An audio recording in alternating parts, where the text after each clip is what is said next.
Blackwell. Good morning, my lady. May I please call Dr. Klaus Kirk-Keller? If you repeat after me, I swear by Almighty God. I swear by Almighty God that the evidence I shall give. That the evidence I shall give. Shall be the truth. Shall be the truth. The whole truth. The whole truth. And nothing but the truth. And nothing but the truth. Thank you, Dr. Kirk-Keller, for the assistance that you've so far given to the inquiry. You have provided an expert report that we have at 205178. Can you confirm, please, that that is your report and that it's true to the best of your knowledge and belief? Yes, it is. Thank you very much. We can take that down. During the course of your evidence this morning, if you require a break at any time, please just say so. Try and speak clearly and slowly and into the microphone so that the stenographer is able to prepare the transcript. And I'm going to begin by taking you through your qualifications and experience so far as they're relevant to this inquiry. You are currently a tenured assistant professor at the History of Medicine at the University College Dublin. Prior to that, you were a research associate at the University of Oxford. And you describe yourself as being a historian of bugs and drugs, of laboratory infrastructures and the development, marketing and regulation of antibiotics and vaccines. Is that right? Yes. You are also an honorary fellow of the Oxford Vaccine Group. You have an MA in modern and medieval history from the University of Munich, an MA in social sciences from the University of Chicago, and you are a Doctor of Philosophy at the University College, University of Oxford. You have a large number of published journal articles, edited volumes, and book chapters, some of which we'll touch upon during the course of your evidence. And you are the recipient of a number of research and engagement and teaching awards, which are all listed in your CV. You were instructed by the inquiry to address the following matters: the history of public health bodies in England, Wales, Scotland and Northern Ireland, a description of the key EPRR functions and structures of those public health bodies, including public health laboratories, which we will feature very much during the course of your evidence, and the impact of the changes of public health structures on issues such as the cohesion of the public health system, information sharing, the workforce, and on pandemic preparedness and resilience. You make it clear within your report that you were assisted by others in its compilation, but can you confirm, please, Dr. Kirk-Keller, that the text and opinions stated in the report are yours? Yes. I would, however, like to acknowledge the fact that peers have reviewed this, so Professor Sally Sheard, Professor Virginia Berridge, Professor John Stewart, and I've particularly drawn on help by Dr. James Lancaster. And I'd also really like to acknowledge the fact that I was allowed to draw on unpublished research and insights by Professor Alison Pollock and Peter Roderick. Thank you. Your report is in 3 parts, which correspond with the major shifts of public health policy that took place across all 4 nations. The first part covers 1939 to 2002 and is an overview of the post-war evolution of United Kingdom public health arrangements and infrastructures prior to the major health security-oriented regulatory reconfigurations that took place following the 1990s BSE crisis and also the 2001 attacks on the World Trade Center. Part 2 covers 2002 to 2010 and is subheaded Centralisation and Fragmentation, covering the performance of the new integrated health protection bodies at the level of the UK and also the devolved nations, local health services, and evolving pandemic preparedness amidst the 2003 and 2009 outbreaks of SARS-CoV-1 and swine flu. And Part 3 covers 2010 to 2019 and is subheaded Austerity and Localism, with a specific focus on the impacts of new doctrines of localism amidst austerity-related cuts to local public health budgets and the influence of new molecular technologies on laboratory infrastructures. Is that right? You know, Dr. Kirkheller, that Module 1 is focusing on a date range from 2009 to 2020. So why is it necessary, in your opinion, for us to go as far back as 1939? So I think there are two reasons for this. The first reason is that the decisions made between 2009 and 2019 were heavily influenced by doctrines which were put in place prior to this, and also by structural path dependencies within public health systems that had evolved over decades. And the second thing is that there's a huge diversity of different public health systems that have been put in place historically in the UK. So I think you need to have this broad view, this high-level review of these things in order to make informed decisions about how public health can move forward. Is it right, Dr. Kirkheller, that your own experience focuses on the history of public health in England and Wales?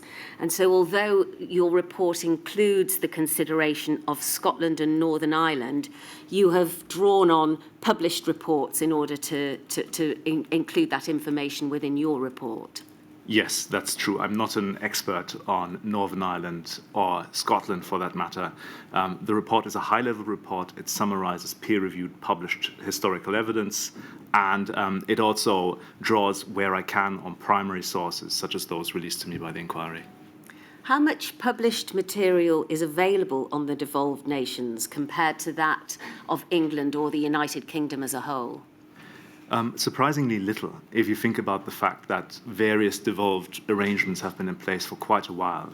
There's a remarkable lack of comparative performance data, but there's also a remarkable lack of really holistic historical overviews for most of the devolved nations, and then also particularly in relationship to England and Wales. Right. But you've done your best with the material that's been Absolutely. available to you, and we're grateful for that.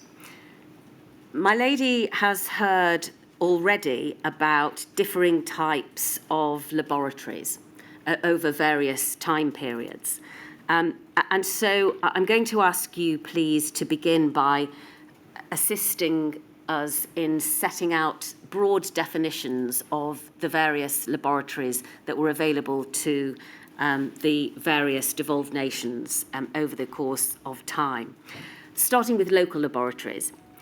These are predominantly based in NHS hospitals, carrying out clinical microbiological testing to provide diagnoses for patients cared for as either hospital inpatients or outpatients. And they mostly provide a diagnostic service as well for local practitioners. Is that right?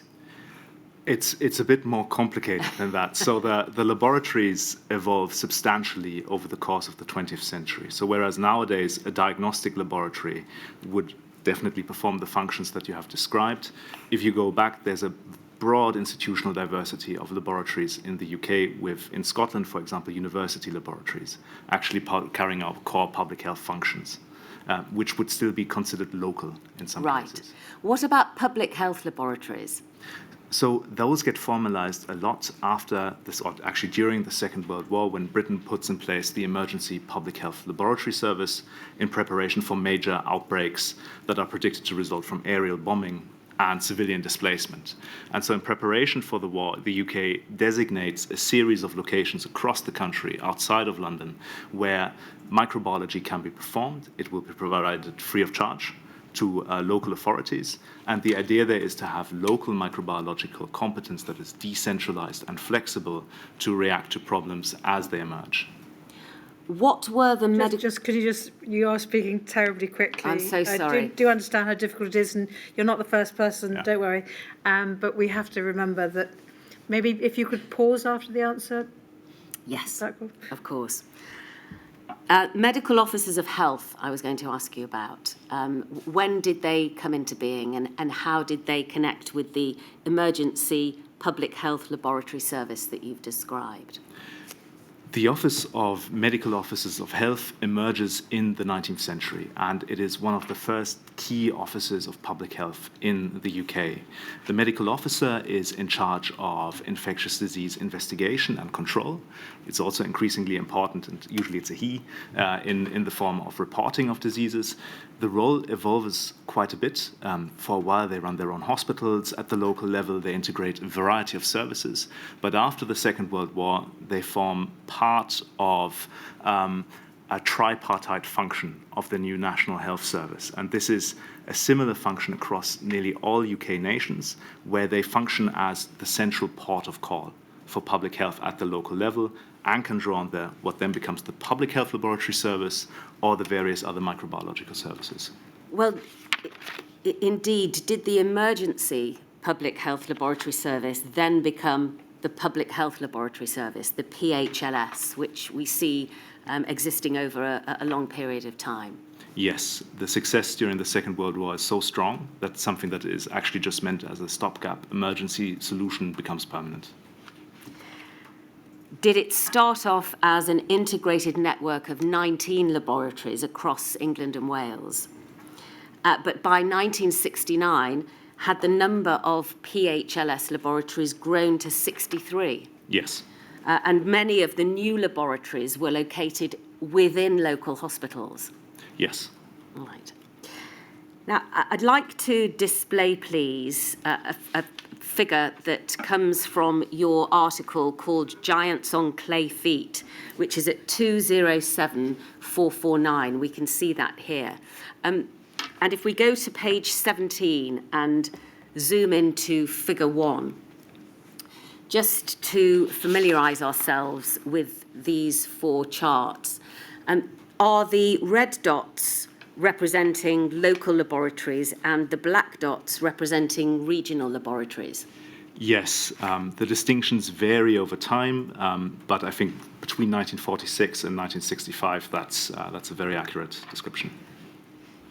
Looking at figure A, we can see that at the north of England and Wales, there are mainly local laboratories, but in the south, they are mainly regional laboratories. And we can see that there is a blue square around the Greater London area, which is blown up and depicted in figure B. So we can see that there were a number, 10 in number, I think, of laboratories in the Greater London area. Would you have described those as local or regional laboratories? The London laboratories were technically not part of the Emergency Public Health Laboratory Service, but of the Emergency Medical Service. However, they did contribute to the overall microbiological intelligence gathering. Right. So, again, over historical time periods of almost a century, the distinctions vary and blur a bit. Now, if we look at figure C, we can see that by 1946, there were a significantly larger number of both local and regional laboratories.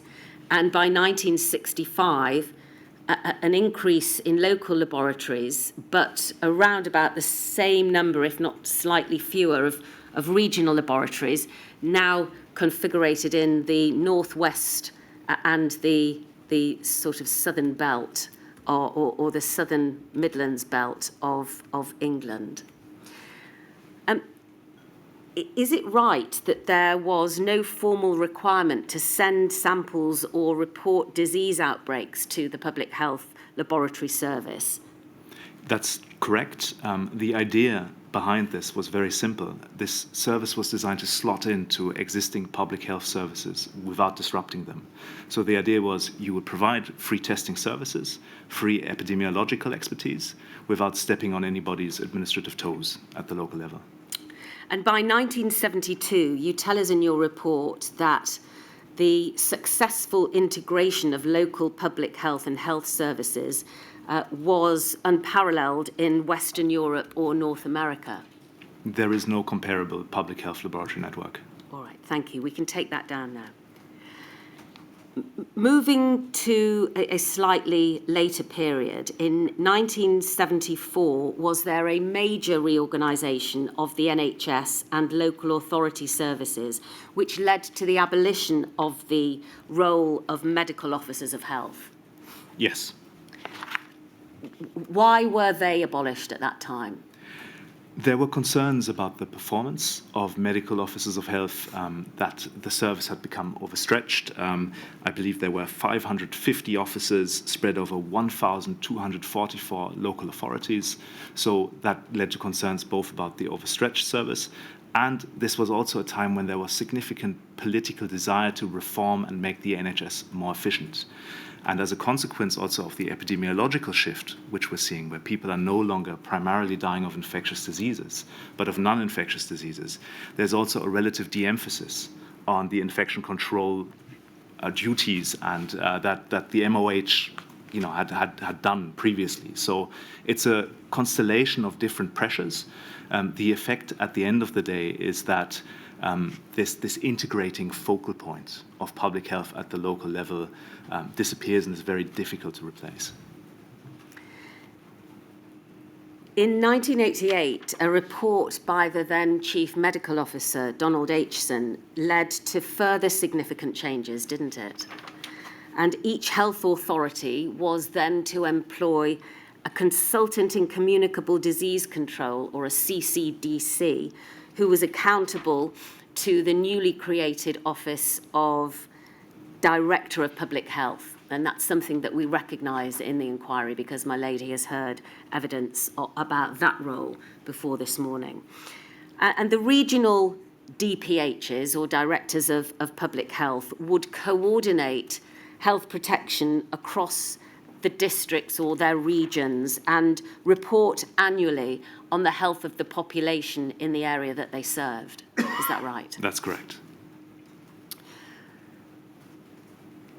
Just pausing and remaining for a moment on the situation of laboratories, though, the 1970s had seen 11 of the public health laboratory service laboratories close, and by the early 1980s, competition for limited public health resources, amidst a growing emphasis, as you've said, on non-communicable diseases, led to cost-cutting reviews and posed what you describe as a threat to the whole system. Is that right? Yes. From the 1990s onwards, the Public Health Laboratory Service had sole management of the laboratories and charged health authorities and GPs for diagnostic tests. Is that right? That's correct. How did that formalised charging arrangement impact the relationship between the Public Health Laboratory Service and the NHS? It significantly complicated the very effective yet quite informal arrangements of the post-war period. You have to imagine public health, especially at the local level, as a bricks and mortar infrastructure where people knew where to go. It was clear that there was an anchor point within the PHLS. That local anchor point was integrated into a national network, and often there were informal economies of intelligence gathering. So as a microbiologist, you would speak to your local clinician. You would know what was going on. You would also speak, prior to the abolition, to the MOH. So it was a very dynamic, horizontally integrated system that was still vertically connected upwards, especially after the Aitchison reforms, with the ability to surge if there were outbreaks going forward. The idea of the internal market that's introduced in the 1990s was that you would create efficiency in the system by making the system perform according to market rules.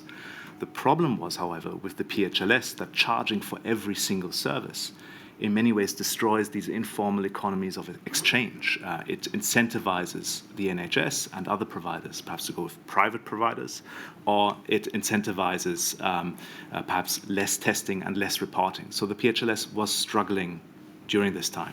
All right. Moving forward a few years to the mid to late 1990s, the PHLS was divided into 10 regional groups with devolved budgets, and that number of groups was reduced to 8 by 2002. at which point the Welsh public health arrangements diverged significantly, didn't they, from those in England? Yes, that's a result of a major reordering, actually more at the English level than at the Welsh level. Well, let's now deal with each of the four nations independently, please, starting with England and the time period 2002 to 2010. You tell us in your report that the Blair government made significant reforms to health services and the public health infrastructure. And the ones that I want to focus on during this period are the establishment of the Health Protection Agency, the transfer of control of the PHLS local public health laboratories to the NHS hospital trusts, and also the setting up of the primary care trusts. You describe the establishment of the Health Protection Agency as a painful birth, and that staff described the integration at that time as challenging, which perhaps isn't surprising given that it fused into a single entity, 80 organisations in 140 locations, and 400 distinct IT applications with 40 to 50 websites. It was estimated, was it not, that it would take up to 5 years to fully integrate all HPA services. And did that prove to be the case, Dr. Kirkella? So the painful birth is a quote from witnesses at the time, and actually it's from the first executive of the HPA who describes it in those words.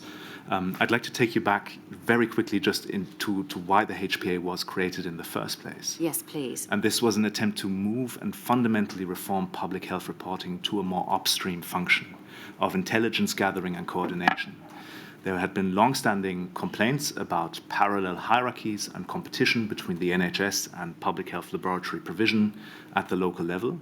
And following the 9/11 attacks, but also following a request by the UK's government, the then UK CMO Liam Donaldson reconceptualized health protection in a very American CDC-led style, where you would integrate and combine responsibilities for infection control, radioactive and chemical hazard control into one big agency that could, in a kind of command and control system, gather the intelligence and swoop in and help should there be problems at the local level. Now, as you've already referred to, it's an organizational behemoth in contrast to the initial infection control infrastructures. And the painful nature of the birth also results from the fact that there are very strong, distinct identities within these organizations which are all being integrated. So what you have witnesses describing is an extreme territoriality of different departments vying for resources within the HPA, and at the same time you have, I think, just a significant organizational challenge. It was set up within a matter of months. There was not years of preparation for this setup, for things to work. So it was running from 2003. Whether the functions were perfect, I think that witnesses agree that there were significant issues. Right.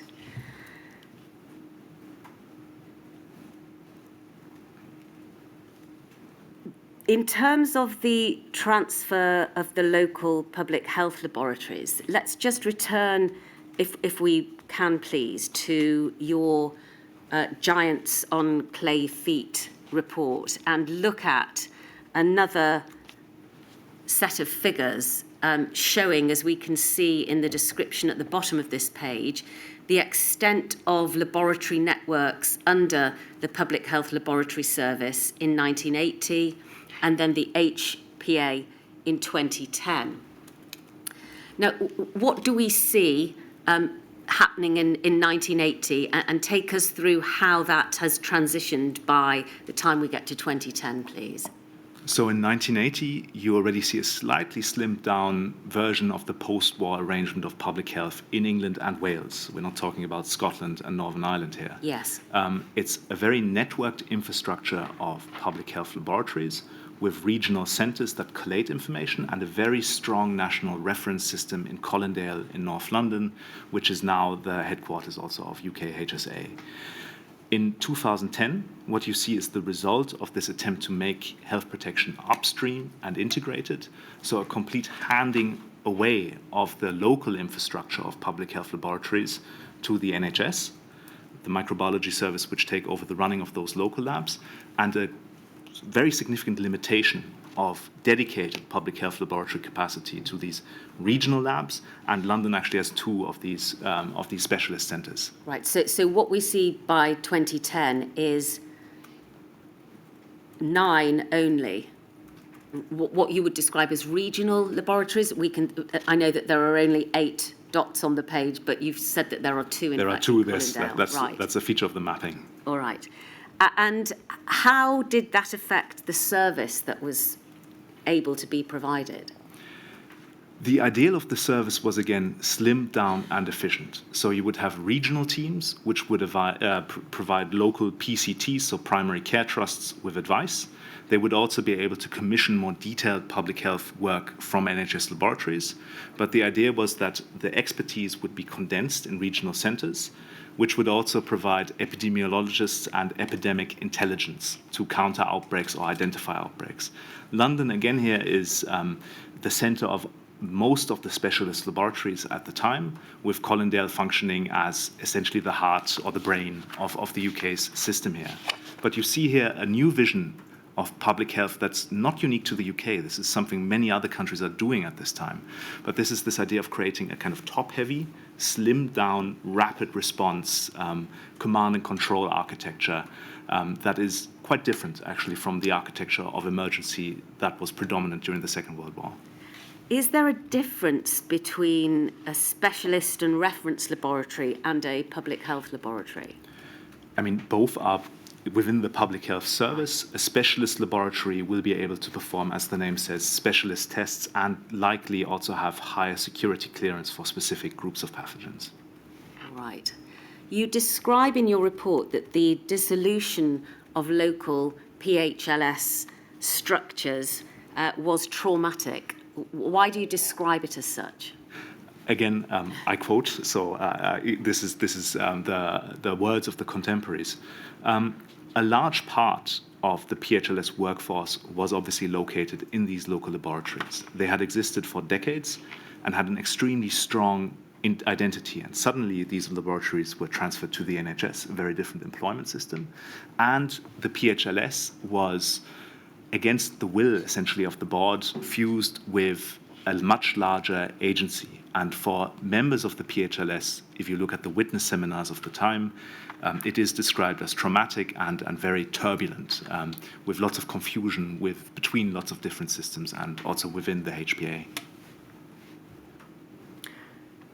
What about primary care trusts, their creation and the intention that they would improve or provide a health improvement role? How did they come about, and how was that change received? So I think talking through the history of the overall Blairite reforms of the NHS would be perhaps too big now. But yes. The idea of the PCTs is to unify and to make health and public health more efficient at the local level by integrating various functions, including the health improvement function. Interestingly, however, the proper officer, so, what previously used to be the MOH and then was the CCDC, that is now moved to the HPA. So the CCDC is employed by the HPA with these regional teams rather than being anchored at this local nexus within the PCTs. And I'm sure we'll talk about the pandemic responses. It causes all manner of confusion where this function is located within the administrative system. So, organisational change on a large scale.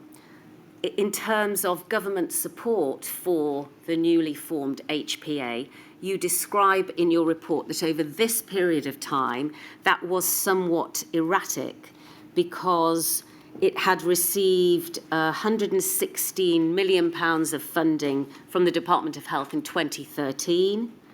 That was its first year in existence. Then that rose to 193 million. I'm so sorry, not 2013, in 2003.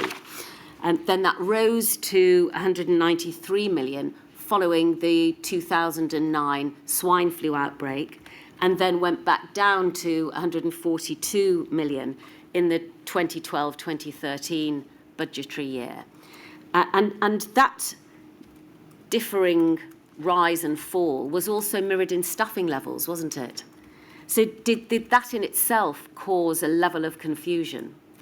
I think this is a classic example of yo-yo funding for public health in and outside crises. So once the immediate perception of a crisis is passed, funding tends to go down.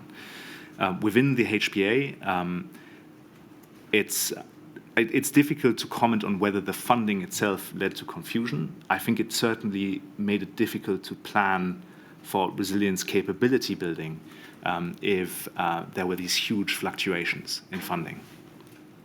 Thank you. I'd like to move now to the period of time that this inquiry is concerned with, and it's really 2009 or 10 up to the time that COVID hit.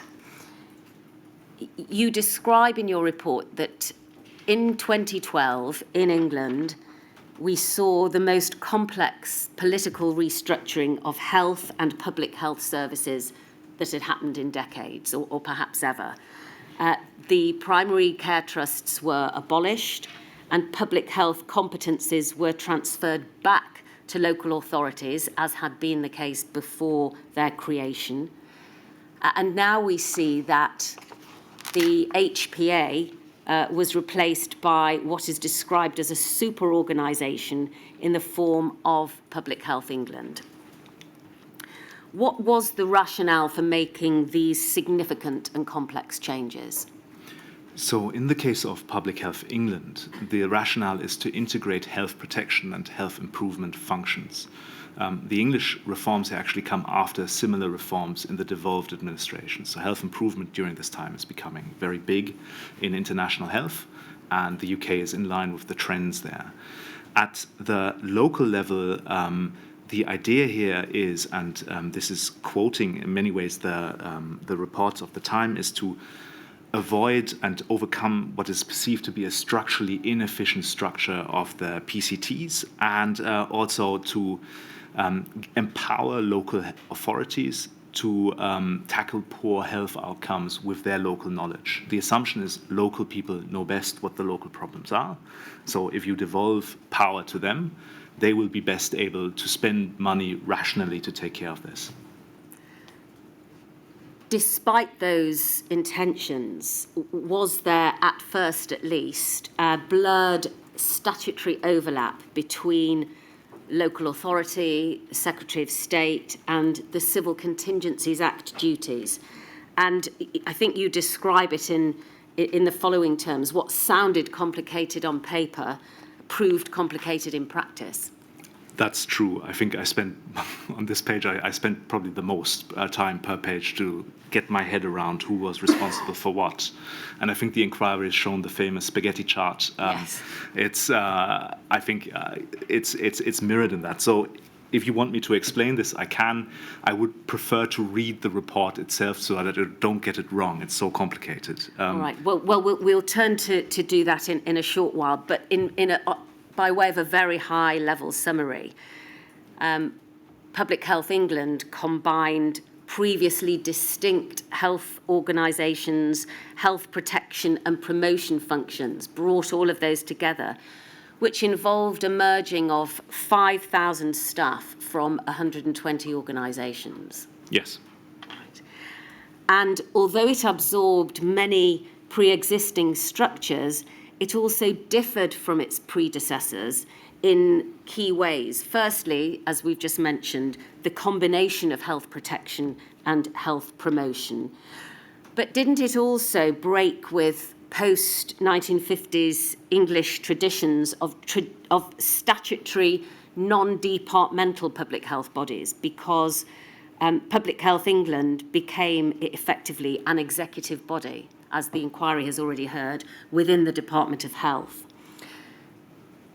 That in itself resulted in what you describe in your report as far greater political control over public health activities by its ministers.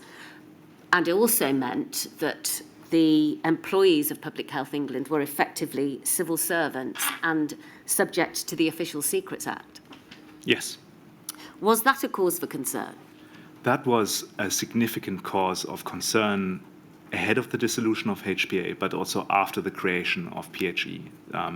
I know that Jenny Harris has also commented on the independence that she still perceives PHE had. What the historical investigation shows is that senior microbiologists, HPA officials, have consistent concerns about what this might do in terms of public health agencies' ability to speak openly to power. Ahead of the transformation, the BMA surveys its members within the PHE establishment in 2014. They themselves say that it's more difficult to talk freely.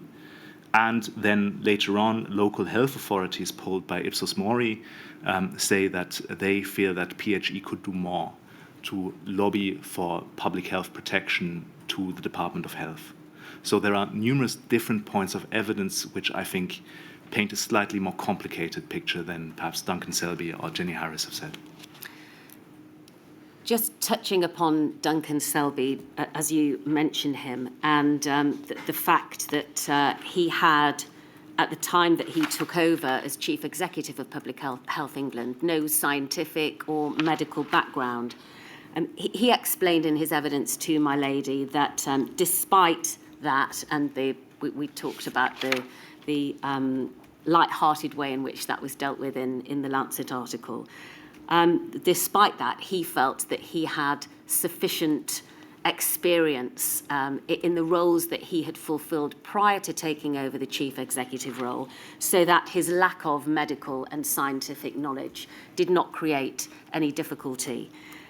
Do you think that it is a problem that the chief executive of Public Health England was neither qualified in science or medicine? Let me phrase it this way. It's remarkable that for 70 years, the UK decided to have a medically qualified and scientifically expert executive of the most important public health agency consistently. And it's also interesting that the choice for UKHSA seems to have gone in the same direction. I admire Duncan Selby's statement for its frankness and I think honesty. I think that it is interesting to see how you would be able to communicate complex scientific information to ministers in meetings as the de facto head of the public health establishment. I have no doubt about the managerial expertise, but I do think that if you look at the statements of previous public health laboratory service directors and HPA directors, you will see that there was substantial effort that they also had to do to communicate the science effectively. The 2012 reforms, about which my lady has heard, and the creation of Public Health England evoked mixed responses from the English public health community, as we've touched upon. And when Dame Jenny Harris gave evidence, I took her through 5 issues, which are also dealt with in your report, and I'm going to ask you about now, Dr. Kekela. 1, confusion over EPRR responsibilities. 2, independence from government, which we've already touched upon. 3, funding issues. 4, capacity issues. And 5, fragmentation of the services.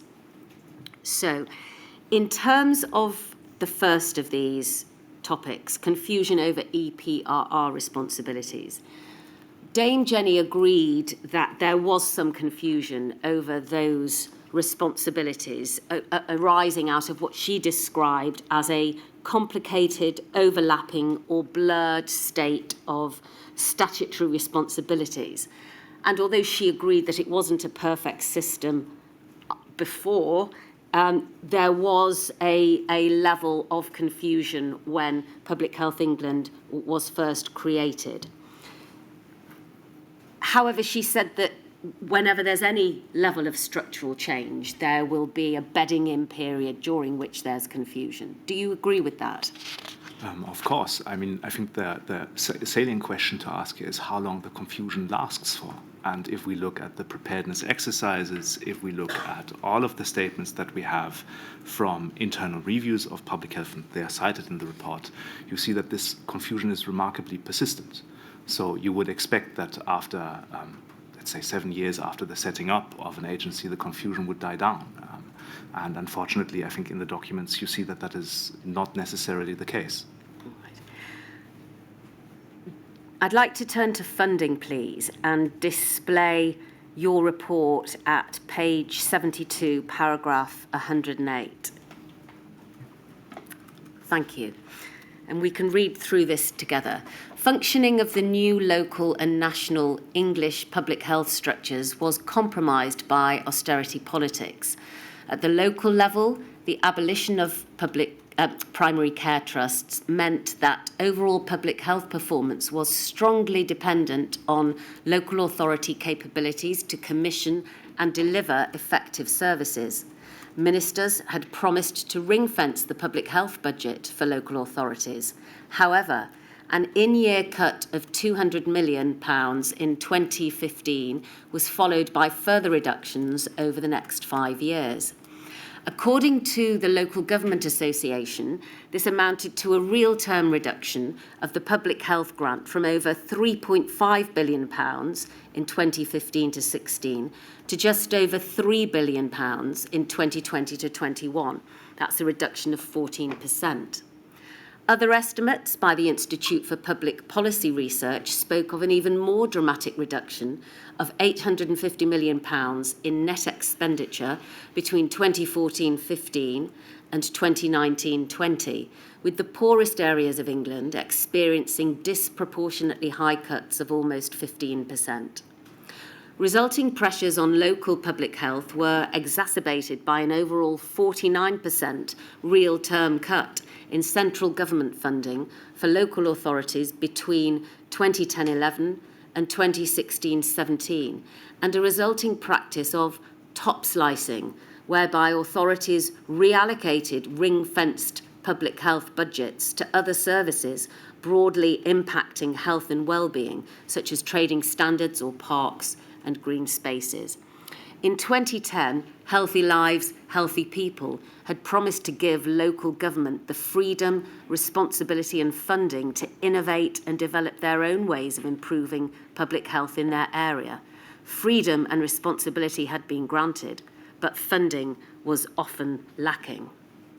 Now, Dame Jenny, when she gave evidence, agreed that the ring-fenced public health budget reduced over time due to austerity, and she said that she recognised some of the figures that appear in your report, but she went on to say that there are 152 top-tier local authorities and a £200 million cut in the year. Well, that's about £1 million each across the various local authorities. And whilst she agreed that the directors of public health were under significant pressure, she added that the local authorities were actually very efficient in commissioning services and so could generate savings to mitigate the loss. Do you agree with that interpretation? I would disagree with parts of it. I think Duncan Selby has put it eloquently that a £1 million cut for a local authority is a significant cut and can result in the closure of a crucial health centre or of other crucial services. We see this with the top slicing. There's also a difference, in my opinion, between managing cuts efficiently and building resilience and building capacity for public health. So are we managing a decline, or are we administering public health in terms of the goals of improving health outcomes? In terms of workforce capacity issues, we can take that down, thank you. Dame Jenny Harris told the inquiry that lots of staff were lost in the move to Public Health England because, in part at least, there was a change in the hierarchy within the local authority roles. In other words, with some of the directors of public health roles, there was a feeling that they were reduced really in terms of their importance, and so that led to a certain amount of loss of workforce capacity. And in addition to that, particularly from the smaller local authorities, there was a reduction in staff. Is that something which you recognised during the change taking place? Yes, but just to clarify that PHE would not be the DPH post, right? That would be the local authority now. I believe. Right. So I think at both levels there is, as with any big organizational change, quite a significant turmoil. There are early retirements, which result again, and we see this every time a major reform occurs, a loss of expertise. People go into early retirement, knowledge and competence is lost. Over time, and I believe at some point in the report, I quote the figure that 17% at some point of local director of public health posts were vacant. Yes. This is compensated over time. But if you think about this as a process that is less than a decade long before the pandemic hits, that is quite a lot of organizational turmoil at the local level and also at the national level to compensate for when you are also tasked with providing resilience. You also tell us in your report that by 2021, I appreciate we're moving forwards now, 69% of the service medical workforce were located in the newly established UK HSA, the Office of Health Improvement and Disparities, the OHID, and the NHS, and of non-clinical specialists, which include the majority of directors of public health and consultants. 90% were in local authorities and largely concerned with health promotion. So that shift, in your view, inevitably compromised local level infection control capabilities. Is that right? It's an exacerbation of a longer-term trend that starts earlier, but I think does gather steam. And this is based on research for the infected blood inquiry that Alison Pollock and Peter Roderick and James Lancaster did. All right. Let's go back to your report at paragraph 110, please, which is at page 74. Drawing these threads together. Thank you. You say austerity and workforce pressures also impacted Public Health England. Ahead of the formation of the new agency, a 2012 strategy paper had warned of workforce attrition while simultaneously setting out an ambitious vision of maintaining and expanding surveillance capacities, as well as of improving oversight and network integration. The vision was difficult to fulfill.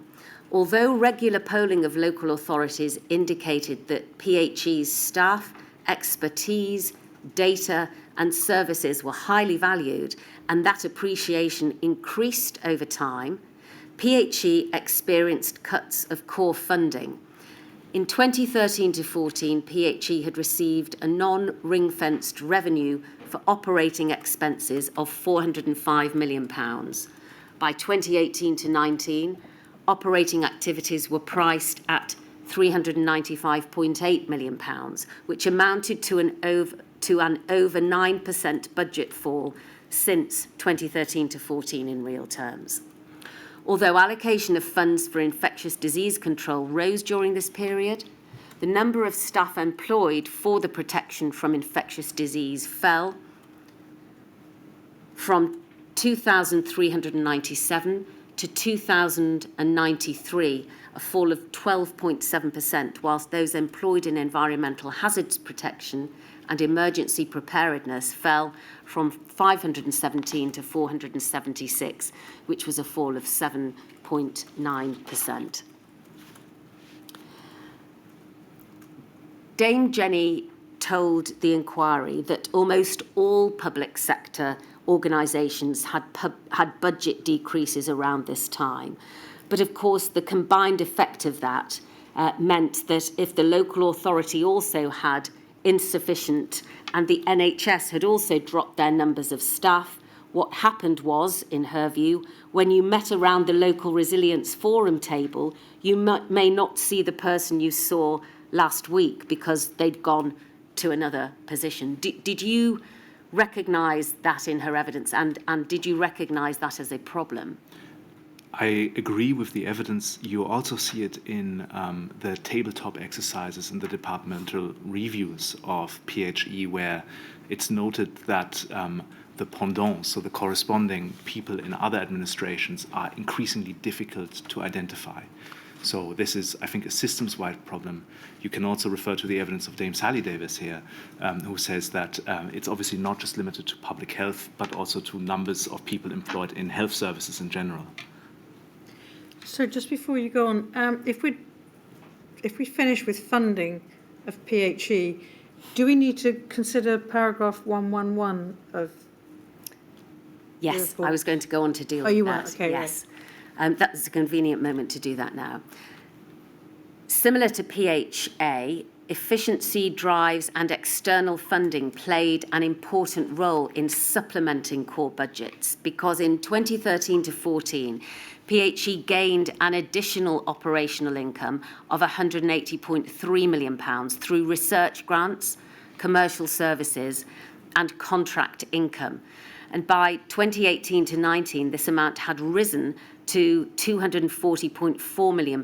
That was a 24.2% increase on the 2013 to 14 year, including inflation. And can we just go a little further down, please? Thank you. In fact, let's pause there. Is it important to recognise what's contained within paragraph 111 in looking at the whole picture of funding, both for the HPA and then later PHE? I think it's a very important story. It starts already with PHLS, with the internal market and the focus of earning money, but under HPA it becomes much more pronounced. So there's a focus within HPA on winning external grants from funders like, for example, the Wellcome Trust or from the UK government, and also in terms of commercializing some of the services, so spinning out intellectual property or offering contractual services.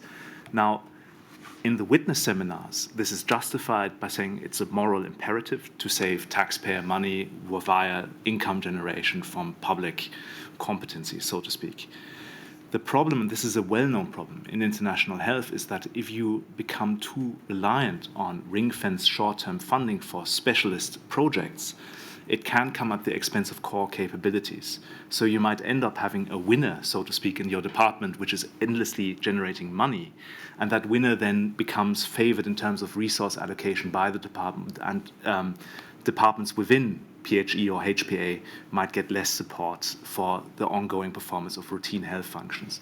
It also, and this is again from very interesting witness seminars, creates tensions within the public health organizations between departments which are seen to be flush with funding and people who consider themselves as providing core important services but might have less time and resources to devote to winning these external grants. So there is more money, but it's often quite limited. It can fall off cliff edges. You can get funding for a special project, but then it just drops off. And it might distort management priorities towards incentivizing income rather than necessarily guaranteeing core functions. But if one part of the organisation gets a grant and therefore has sufficient funds to do its work, why doesn't that mean that the money that the organisation would otherwise have to put into that department not then move to the core capabilities departments? I think that's a very good question. I think you need to see it in the context of an overall decline of funding that is also happening. So redistribution might happen, but over time it creates a distortion of priorities within the department to perhaps win funding from certain elements. There's a telling quote from Sir Mark Walport, the Director of Public Health, talking to, I think, one of the HPA senior executives, where he says, I'm a bit frustrated with HPA. We would like to fund your infectious diseases department, but they never seem to have the capacity to even apply for the grants in the first place. So I think that would require more detailed economic analysis of HPA and how they redistributed funds. The anecdotal evidence we have from senior executives and also from the funders themselves suggests that infectious disease did not perform perhaps as well as radiation threats within HPA, and then within PHE, that will require further research.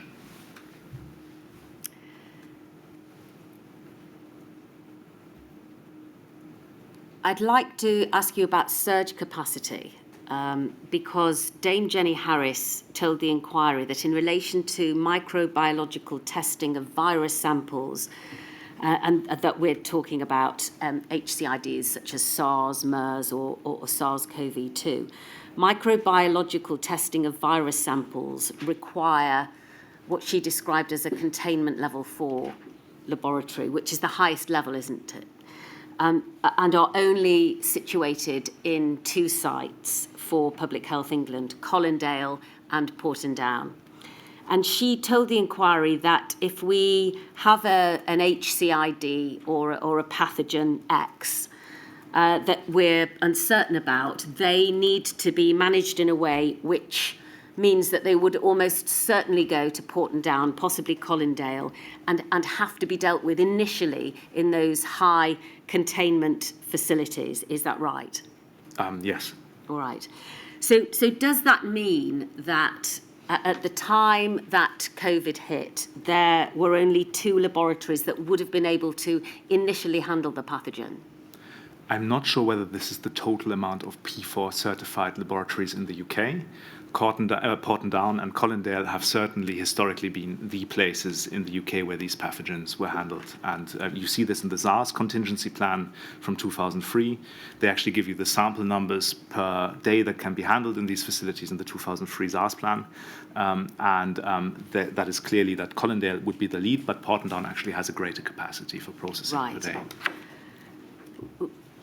Have you discovered through your research any concerns as to the capacity that Portendown and Colindale provided in terms of the number of samples that they could effectively work through at any one time?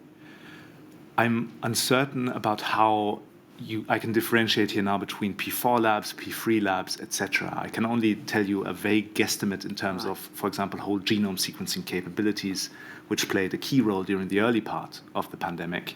And in 2016, a review of Colindale's functions says that they can do 600 samples per day in Colindale. Right. Can you explain to us, Dr. Kikela, how the initial analysis of a pathogen being dealt with at either Portendown or Colindale would then flow out to the other laboratories? So the sample from Colindale flowing out, so the sample would not flow out, right? It would be typed, it would be processed, but the epidemic intelligence that is gathered would flow out and, technically speaking, inform control attempts at the regional and local level.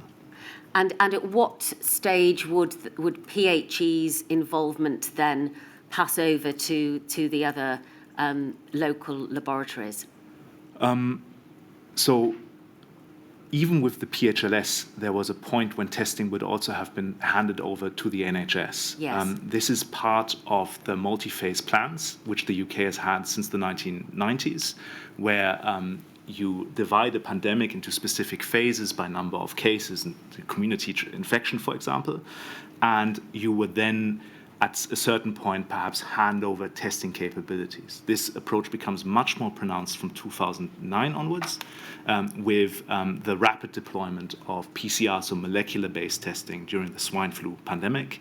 The HPA had been preparing for this. They had, in 2006, established a regional microbiology network, and they also had good contacts to NHS virology labs, which could get this gold standard diagnostic test and then perform this test themselves. So you need to realize that there's a big difference in the time periods that we're talking about. With molecular testing, if you have a PCR machine and you receive the kind of golden recipe, the validated recipe for testing from Colindale, you can technically scale up infinitely with the laboratories, if the laboratories are using this test. And HPA had recognized this capability from the mid-2000s onwards. And they did it for swine flu. I think one of the big questions for Module 2 will be how the algorithm for outsourcing or expanding the testing range was devised for SARS-CoV-2. Right.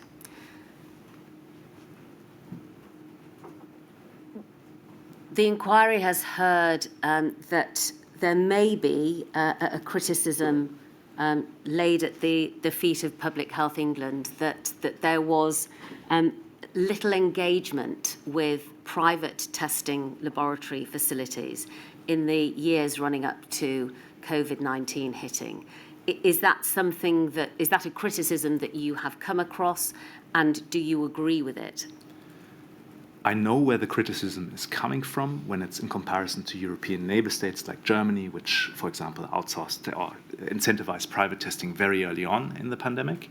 However, I think that in the UK case, it's a slightly odd criticism because the UK has a significant sequencing public capability within the NHS, and it also has significant sequencing capabilities within the university sector, of which PHE was naturally aware because they were working with all of these laboratories prior to the pandemic. So, yes, obviously one could have developed contacts with private industry more, but also I think this is not so much a question of should PHE have automatically gone to the private sector and have mass scale up with lighthouse labs. It's very interesting to see the NHS capabilities perhaps not being used as strongly as some observers would have wanted them to be used in 2020.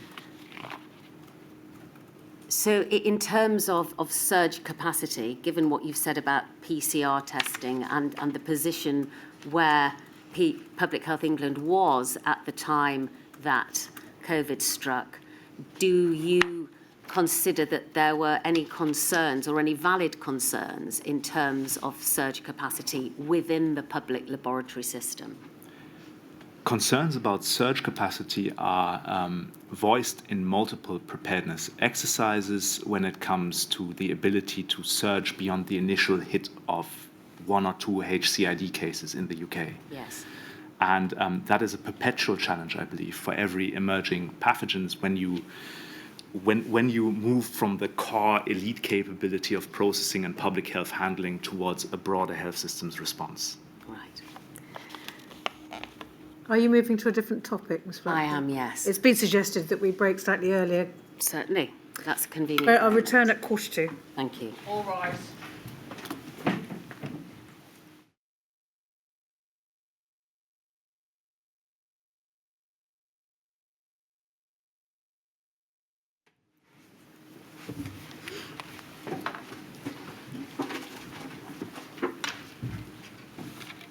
Thank you, my lady.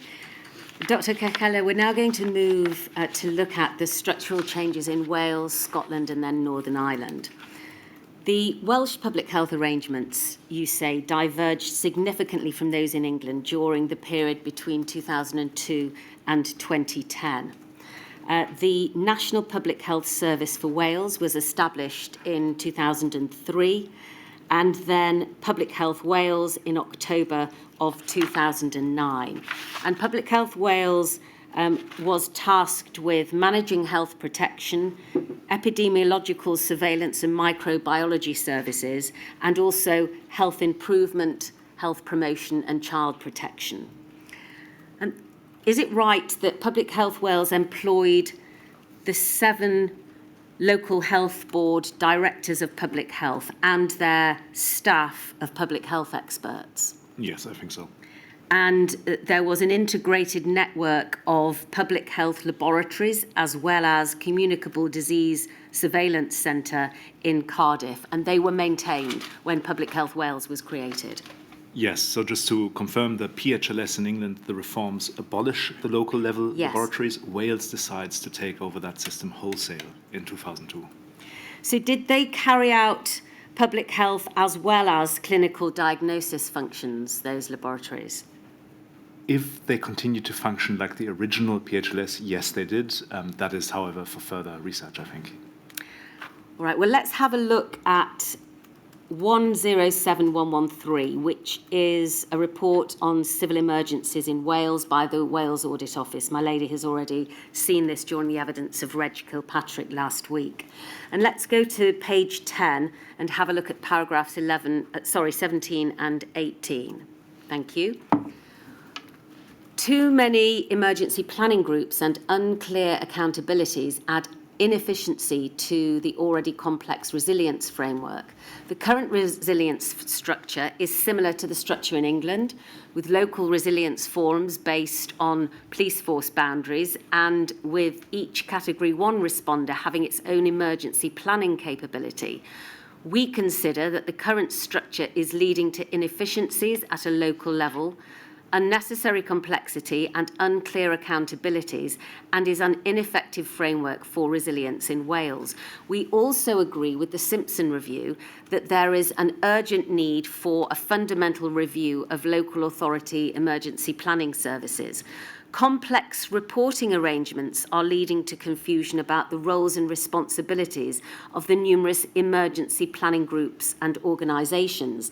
This complexity risks fragmentation of resilience activity with potential overlaps or gaps in the arrangements for resilience. Now, in his evidence to the inquiry, Dr. Andrew Goodall said that he believed that they had addressed some of that complexity by the time of the pandemic hitting, but he agreed that there had been many examples of the duplication of activities happening within the health service and also filtering into the emergency planning groups. Is that something that you recognise? I think this is a challenge across the UK, where you've got the Civil Contingencies Act, you've got the NHS systems, you've got the public health systems, and in an emergency, all of these need to work together, also with local responders. So there is an inherent risk of duplication and fragmentation, and it's evidence. I mean, in both the tabletop exercises and the reviews of the 2003 SARS response and the 2009 swine flu responses, that this is one of the core problems. Right. Can we take that down, please, and replace it with 89575, which is the 2014 Communicable Outbreak Plan for Wales? And have a look at page 2, please, and what's said here in the preface. In recent years, there have been multiple plans for Wales for the investigation and control of communicable disease. All these have contained very similar guidance. Whilst it has been recognised that each individual plan was robust and fit for purpose, the presence of several plans for use in outbreaks has caused confusion as to which plan should be followed. Therefore, at the request of the Welsh Government, a multi-agency working group was convened in 2008 to draw the plans together into one generic template. And it goes on to say this model plan, the Wales Outbreak Plan, is the result of that work. So, just pausing there, a difficulty or a problem had been identified in 2008 of there being a disparate level of plans to follow in relation to the investigation and control of communicable diseases. This was the result that was created in 2014. Was this essentially a good idea? I think that the identified concern is a correct one. If you have too many plans for too many different diseases, people forget about the plans. We've seen that with the difficulty of re-identifying the original 2003 SARS plan from the English government. The Welsh plan seems to be in line with other model plans developed, for example, for Northern Ireland during this time, where the focus is on generic response capabilities that can then be mixed and matched. Right. An improvement then, in your view? I think bureaucratically, yes. I would perhaps like to make a historical point here. I think the inquiry naturally focuses on legal documents as the guidelines of responses. If you talk to public health experts, they will tell you that an extremely important component of their work is the informal ties, connecting them with their corresponding parts in the health systems and also in the national bureaucracies. So what I'm trying to say is that it's good to see these plans evolving. I think that the experts within the public health establishment were much better at abstracting from this than just following by rote a plan system down than perhaps these documents lead us to believe. I'm sure we'll talk about the influenza framework in a bit, but I think this is a consistent observation in the history of medicine, is that the informal ties, the informal networks, regular phone calls between heads of agencies can do much to compensate for at first glance administrative fragmentation or narrow thinking on paper. All right, thank you. In terms of funding, the inquiry has heard from Dr. Quentin Sandifer, who was the Executive Director of Public Health Services and Public Health Wales between 2012 and 2020. And he told the inquiry that, in his view, Public Health Wales was in no way held back by the funding made available to it by the Welsh Government. He set out a series of figures, and his evidence was also complemented by the witness statement of Dr. Tracy Cooper, who was Public Health Wales's chief executive from June of 2014. She, in her witness statement, said that the service, Public Health Wales, had been strengthening and transforming its workforce model and capacity over the course of time, embracing and developing an approach to what she described in her statement as multidisciplinary practice. And again, that there were little problems caused by any level or decreasing level of funding. But she did highlight what she described as a fragile microbiology service that indeed needed an input of finance, and she described how that took place over the course of time that she has been Chief Executive of Public Health Wales. Do you recognise that there was a fragility in terms of the microbiology laboratory capability, and that has or was improved? That's very difficult to say because there are so few comparative reviews of the UK health systems. I think the evidence that's been submitted shows an interesting discrepancy between funding levels and perceived robustness. Again, I think this is subject to more research. All right. Dr. Sandifer told the inquiry that there was a shortage of microbiologists caused by a number of factors, including the retirement of senior microbiologists and difficulties encountered in Public Health Wales of recruiting more people into post. Was that a particular problem identified and experienced in Wales, and is that something that was shared across the United Kingdom? And is that something which you recognise from your research? I come back to the point I made earlier about the overall decline of intention for infectious disease threats from the 70s. In my report, I cite a warning from 1980 that is nearly identical to the warnings we have in the 2010s about lack of competence for infectious disease control and microbiological capability. So this recruitment problem that is experienced by seemingly many health services across the UK is not unique to the UK. It's certainly also prevalent in North American services. So I think this is part of a broader structural issue in terms of how educational programs perhaps incentivize people to specialize in these areas or not. All right. As far as you are aware from your research, did the lack of ability to recruit into these roles have any correlation between a lack of funding, or was that not the problem?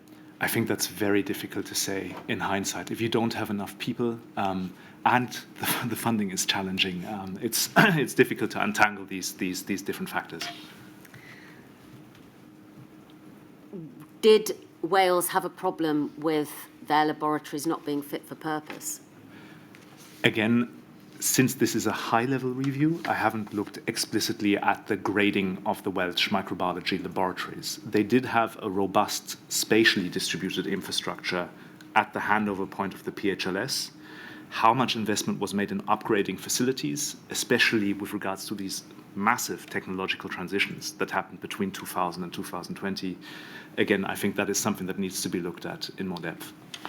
Well, one of the documents which you've been invited to look at is an application that Public Health Wales submitted for additional funding to the Welsh Government to strengthen its own specialist health protection services, particularly in microbiology.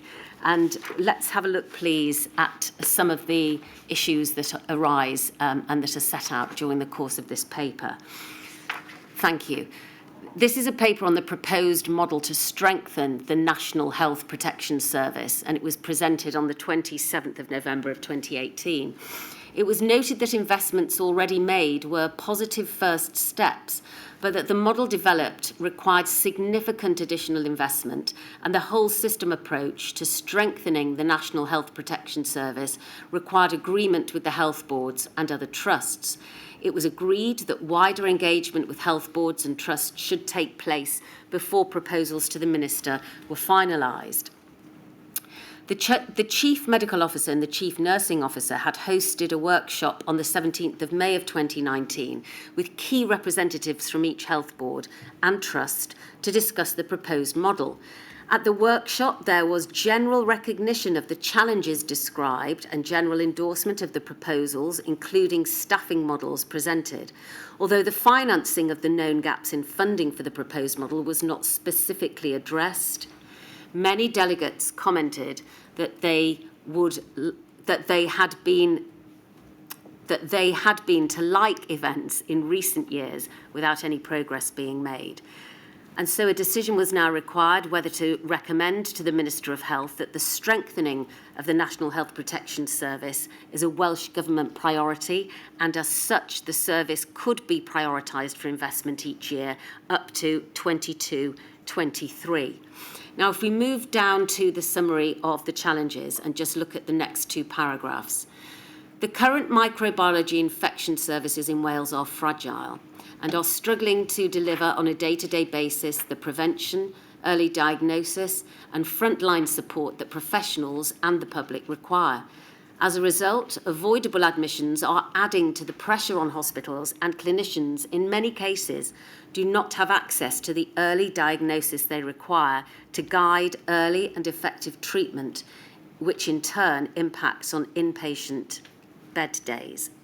The current microbiology laboratory estate cannot exploit the opportunity that new testing technologies and robotics can provide. In addition to the lack of access to rapid testing, there are some specific workforce skill capacity challenges.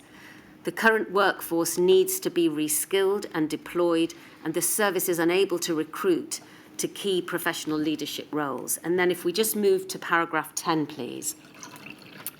Health security has become a greater public health threat. Professionals are not confident that they could at all times provide an effective response to high consequence infections, as there are points on the patient care pathway that are single person dependent. So it appears that at the time that this application was made, there were serious concerns about workforce capacity, about the state of the laboratories, and that there was a plea being made to the Welsh Government for further investment in these regards. And do you recognise that was a problem that had been caused by the way in which Public Health Wales was set up and the funding situation? I think it's difficult to interpret this document because there's clearly an overlap here between NHS diagnostic services and public health laboratory services, which can be distinct, do not have to be distinct. Should they be distinct? That is a political decision at the end of the day, and solutions vary according to countries. They can be effective if they are well-resourced, well-financed, and well-staffed. What I would like to say, again, and it's important to understand the depth of the technological change that has taken place here.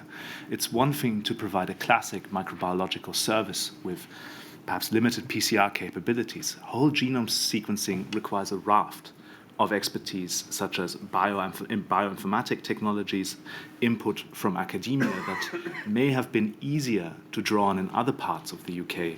I'm thinking of the Cambridge, Oxford, London triangle when it comes to Colindale developing capabilities with Sanger, as opposed to the devolved administrations in other parts of the UK. So I think the historical point here is to recognize that microbiology requires resourcing, it requires staff, but that we are now in a different age of microbiology, which might require different forms of expertise that aren't equally distributed across the UK. Are you able to comment on the capacity of Public Health Wales to look to the English laboratories, the United Kingdom-wide laboratories, as and when there might have been need to do so? I think it's an inherent dilemma within the UK system that Colindale is, quote unquote, so good with the reference services. I think for a long time, laboratories in all devolved administrations have looked on Colindale to provide expert reference services. And I think that that can sometimes create capacity issues when perhaps more specialist microbiological analysis may be required within the devolved administrations themselves. I know that the inquiry has looked at HCID treatment capabilities in these different countries, in the different nations. And I think it's quite remarkable, and it speaks to the theme of the Giants on Clay Feet article, how strong the central capacity in the south of England has been built, but perhaps how little consideration has been given to building sustained capacity in other parts of the UK. What we see in this application for funding and the issues that it raises in terms of capacity, does that give you concern, or should that give the inquiry concern that as of January 2020, when COVID hit, Public Health Wales and the Welsh system may not have had sufficient workforce capacity or laboratory capacity to deal with an HCID outbreak? I think this document speaks to a consensus amongst experts who knew their field, and this was a very serious concern that was raised. So absolutely, the inquiry should take this seriously. Thank you. We can take that down, please. Moving up to Scotland. By 1945, Scotland already had a long-standing tradition of independent public health legislation and independent health systems, did it not? And Scotland decided not to join the Emergency Public Health Laboratory Service, which was set up in 1939 in England, which Wales was also part of.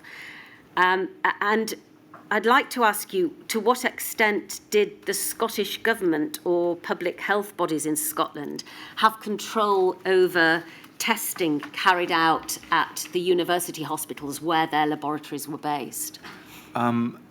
I think we should not make the mistake of correlating current efficient management systems with the 1940s. These were high-powered university professors who part-time did a bit of microbiology and then also worked in teaching. So the degree of central control was perhaps more minimal than now. The one key point I think always to make about the devolved administrations is that the population density is far lower, and as a consequence, if you have 8 people who know each other and talk to each other regularly, it's far easier to have efficient coordination, and you need less formalized management control structures in these situations. And Scotland has, this is the historical consensus, a long-standing tradition of this communitarian-based, consensus-based decision-making in these areas. All right. Following devolution, did the years between 1999 and 2004 see the Scottish Government re-emphasise a collaborative approach to health service provision by abolishing the internal market, and that collaborative approach and the need to tackle health inequalities was emphasised in official planning documents such as the 1999 White Paper Towards a Healthier Scotland? Yes. All right. And did initial reforms see the merging of Scotland's 47 NHS trusts into 28 local healthcare cooperatives? Yes. In 2005, was Health Protection Scotland formed to act as a centre of epidemic intelligence capable of rapidly reacting to major incidents whilst liaising with other United Kingdom and European public health hubs? Yes, I think even the names for UK organizations are a clear clue that the, how should I say, philosophical development of health protection is evolving along similar lines. So we've got HPA, HPS, and then now we've got PHS, PHE, PHW. So there is a clear, and again, it speaks to the wider academic culture in which these agencies are based, that there's a clear line of thought that is leading to this evolution. Did Health Protection Scotland integrate microbiological and surveillance capabilities that had formerly been provided by the Scottish Centre for Infection and Environmental Health. And I think you describe in your report as rather than creating a parallel public health system and employing its own health protection teams, Health Protection Scotland worked as a division within the NHS National Service Scotland organisation. How did that differ then from the way in which matters were organised in England and Wales?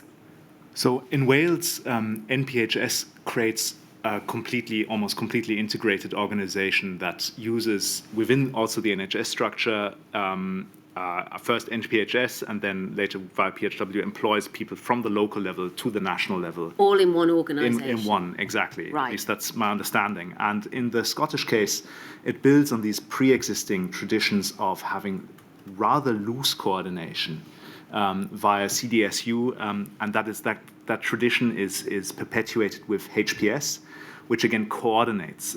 We aren't speaking about a huge population. We're speaking about a manageable, smaller number of health boards. So the system you might choose for that might be different strategically. And in the Scottish case, again, because it is smaller, people know each other, so looser epidemic intelligence might do the job just as well. And to give the historical context of this, the reason Scotland has this arrangement at all is because in the 1960s they had outbreaks that they didn't realize they had because they had no integrated epidemiological function. So London told the Scottish authorities that they had typhoid and paratyphoid outbreaks. And so this is why this focus on epidemiological integration is made, but perhaps no streamlining of a coherent, well, I shouldn't say coherent, but fully integrated microbiological system. So it worked for Scotland because of the history which you've just set out, but also the size of the population. Yes. And the relationships that existed between those who were running the services. Yes, and that is something that is specifically fostered by repeated Scottish administrations. Scotland is remarkable for health liaison committees from the 60s and 70s onwards that are designed to foster this collaborative spirit. Is it right that Public Health Scotland became a legal entity in December of 2019 and came into operation in April of 2020? Yes. The inquiry has heard about those timings and the fact that it effectively brought together three legacy bodies, the Health Protection Scotland, the Information Services Division and the NHS Health Scotland Agency.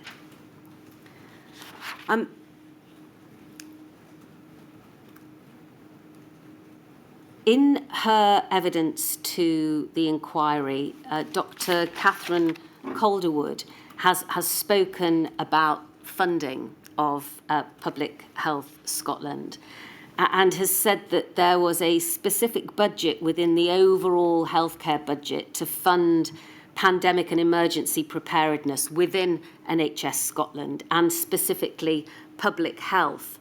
But she said that a small proportion of the overall healthcare budget is used to fund public health, only a small proportion of that, and that there has long been criticism from those working in public health in Scotland that in prevention services and resilience groups towards the government funding bodies, and that their view is that public health has not received the funding required for optimal functioning and outcomes.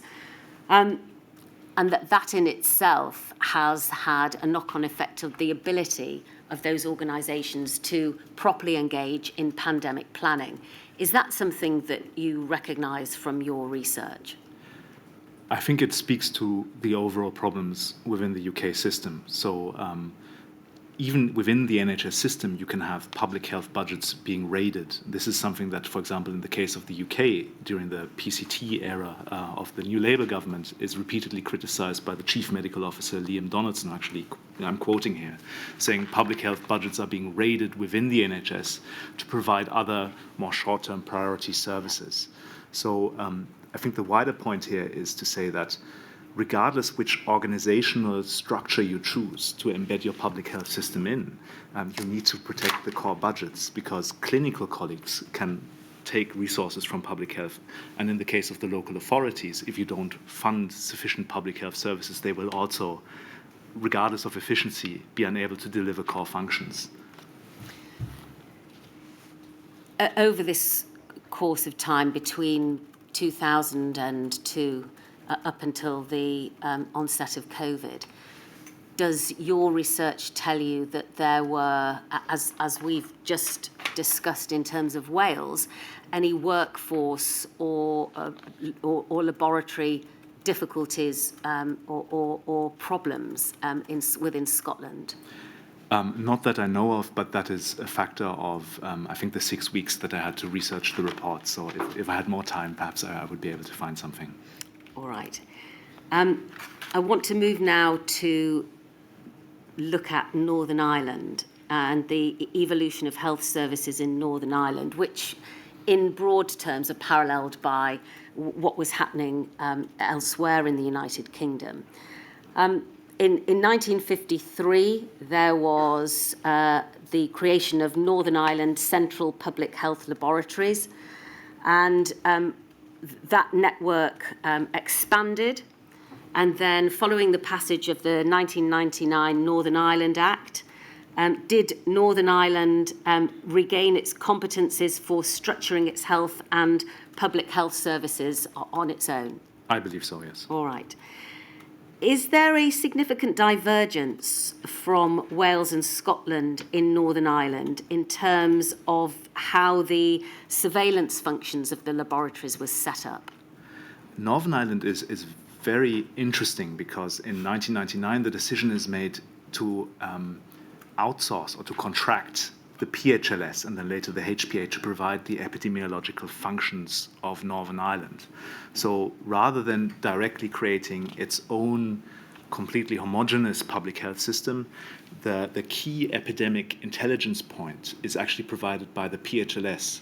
And the PHLS representative is accountable both to the Northern Irish government and the CMO, but also to the PHLS. So this is a very unique contractual engagement, maybe the result of the smaller population size of Northern Ireland during this time.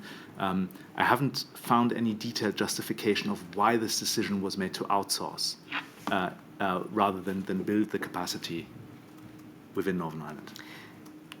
There were a number of health and social services boards created, and also local health and social trusts which were in charge of the laboratories. Is that right? Yes. These trusts, however, and these arrangements predated the Good Friday Agreement. Yes. Did they carry on post the Good Friday Agreement? Yes. And is that still the position in terms of the local trusts running the microbiological services? No. So in 2009, Northern Ireland undergoes significant reforms, both for the public health system, but also for its wider health and social care system. So you've now got a completely integrated, and I hope I'm getting my terminology right, health and social care board, which commissions services from health and social care trusts. And right. The report contains the correct terminology here. But essentially what you have is a completely now integrated system of commissioning from trusts and also from local health authorities of microbiology services. But the trusts run most of the major microbiology labs, including the central one in Belfast, which is run, I think, by the East Belfast Trust. But the correct detail is in the report. All right. You tell us in the report that there was a review of Northern Ireland's public health functions in 2004, and that review expressed concern about an over-reliance on English services and suggested replacing the HPA's CDSC Northern Ireland with a new regional Northern Irish health protection body. And is that what happened? That is what eventually happened. Yeah. In the case of Northern Ireland, obviously the overarching political context is very important to understand. There were repeated breakdowns of power sharing, and so multiple reviews expressed slightly varying concerns, and the actual time windows for political action were around 2009 for many of these reforms that then eventually took place. I want to bring us forwards now to 2015, when the then Minister for Health, Simon Hamilton, announced that in response to recommendation 1 of the Right Time, the Right Place report by Sir Liam Donaldson, that he would appoint an expert, clinically led panel to consider and lead an informed debate on the best configuration of health and social care services in Northern Ireland. And that board was led by Professor Raphael Bengoa, a name that was mentioned during the evidence of Robin Swan to my lady on Friday. Now, the resultant Bengoa report covered the issues of inequalities, the ageing population, primary care and hospital services, and workforce as well. And the main recommendation of the report was that there should be a triple aim within health and social care in Northern Ireland to improve patient experience, to improve the health of the population, and to provide a better value in terms of funding and output. Now, that report in 2015 was then taken forwards because in 2016 there was a further review that drew upon the Bengoa report of the Northern Ireland health system called Systems Not Structures, Changing Health and Social Care. And in your report you say that in 2017, acting on the recommendations, which followed on from the committee and then the report, which was provided in 2016-2017, that Stormont then introduced a new 10-year health and wellbeing plan. Is that right? Yes. And was that plan implemented? That's difficult to say because obviously it's a 10-year plan. Yes. There were problems with power sharing after this, and Yeah. my report ends in 2019. So I'd leave that to the experts of Module 2. Well, that's what I was getting at. Although the report had been presented in 2016-2017, we know that there was then a breakdown of the power sharing agreement between 2017 and 2020. So are you able to in any way accurately predict which parts of the report were brought into force and whether the aims were in fact ever achieved? Again, that's very difficult to say because even with the best will of an administration, given the breakdown of power sharing, given the uncertainties of planning, and I think you've also got another expert report on this, that it's any ambitious reform could not have been completely implemented given these circumstances. But again, I guess I waive my right here as a historian to say that I focus more on the past and not on the current implementation. Well, having looked at the structure of public services and their history in all 4 nations, I want to turn now to talk about what you as a historian are able to comment upon in terms of the pandemic preparedness of the United Kingdom, and focus first of all on what you describe in your report as being the first major test of the preparedness frameworks, which occurred in 2003 when the global alert was issued for SARS in March of that year.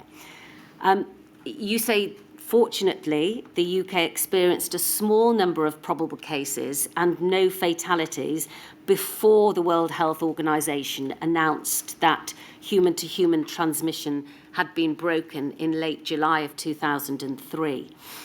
But you do record that between March and July of that year, the Public Health Agency dealt with 368 reports of suspected cases, of which 9 were classified as probable and 1 eventually tested positive following PCR confirmation. You go on to say that the outbreak nonetheless revealed the significant strains that even a comparatively small outbreak could place on the UK's public health systems. Can you expand upon that, please, and why you say that despite there being a relatively minor outbreak, and only one confirmed case, that led to obvious strains. So the volume of testing that was suddenly required stressed the new arrangements. We have to remember that in the case of SARS, HPA was just in the process of being set up. Yes, so, in its infancy. Yes, actually, it's created right in the middle of the pandemic wave, so that might explain some of this. However, later assessments do reveal that the new PCTs may have had too little PPE, so personal protective equipment, stored to deal with prolonged surges. And later reviews also, and this is an important thing, revealed that there was a problem with regards to local access to epidemic intelligence that was relevant to the local level. What were those problems?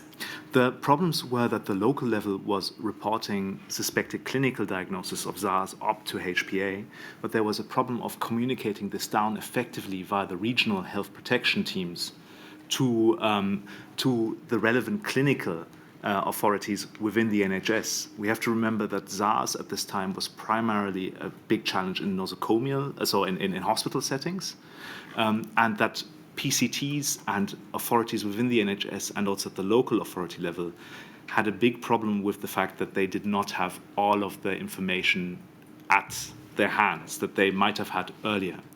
The second thing is obviously to remember that people barely knew the new structures of HPA at this time. So in testimonies of the time, the microbiologists recall that they spent a lot of time just phoning laboratories that had previously been PHLS to send samples and report samples up to the HPA, for example.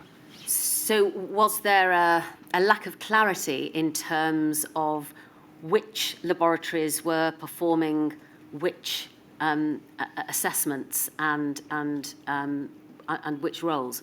Yes, that is one of the problems. That can, however, obviously be explained by the structural flux within which the system was. The more salient points, I think, was lack of access to relevant information. Another point that was identified was lack also of local epidemiological competence to act on this information now that HPA was more regional based. And obviously for the COVID-2 outbreak, the lack of PPE stored within primary care trusts. And the final point that one later review revealed was a fear that given the small number of staff working at HPA, there was a danger of burnout of key personnel during prolonged surges. Well, I just want to take a look at paragraph 83 of your report, which is at page 58, because you produce a quote from the PHLS's former head of virology, Philip Mortimer, and we can see that towards the bottom of the paragraph. Let's just pick it up, please, 3 lines up from the bottom, and if we can, thank you, if we can read through what you say here about Philip Mortimer's warning. Writing in 2003, the PHLS's former head of virology, Philip Mortimer, warned that over-reliance on centralised epidemic intelligence in the absence of sufficient local capacity for testing, contact tracing and isolation beds could prove costly during future pandemics. What was needed was sustained investment. And let's look at the quote itself, please. He says, "It should not be assumed that a recurrence of SARS is therefore unlikely or that a further outbreak would be controllable. If there are weaknesses or deficiencies, it should not be thought that they can or should be repaired by quick fixes each time an acute threat materialises. Such expenditures fail to build the infrastructure needed to maintain a comprehensive capacity for rapid and technologically appropriate response to new pathogens, and over time they distort facilities and so hinder the effective management of the laboratory." In your article, Giants on Clay Feet, you describe what Philip Mortimer is expressing here as being prescient because of what we now know went on to happen with COVID-19. What notice was taken of these sorts of issues, not necessarily from Mr. Mortimer himself, but from what you have seen, the concerns that you have said were expressed coming out of the SARS outbreak. Did it lead to any action within any of the areas about which concern is being expressed? So the UK does develop a SARS plan that is published or not officially published, not publicly published in late 2003 following the experience of the SARS pandemic. And that plan warns that there may be community transmission of a recurrence of SARS-CoV-1, which is a distinct virus from SARS-CoV-2. The plan has numerous recommendations for how authorities should deal with it. To my knowledge, I have not seen any other plan that is building capacity to address the gaps identified in this plan.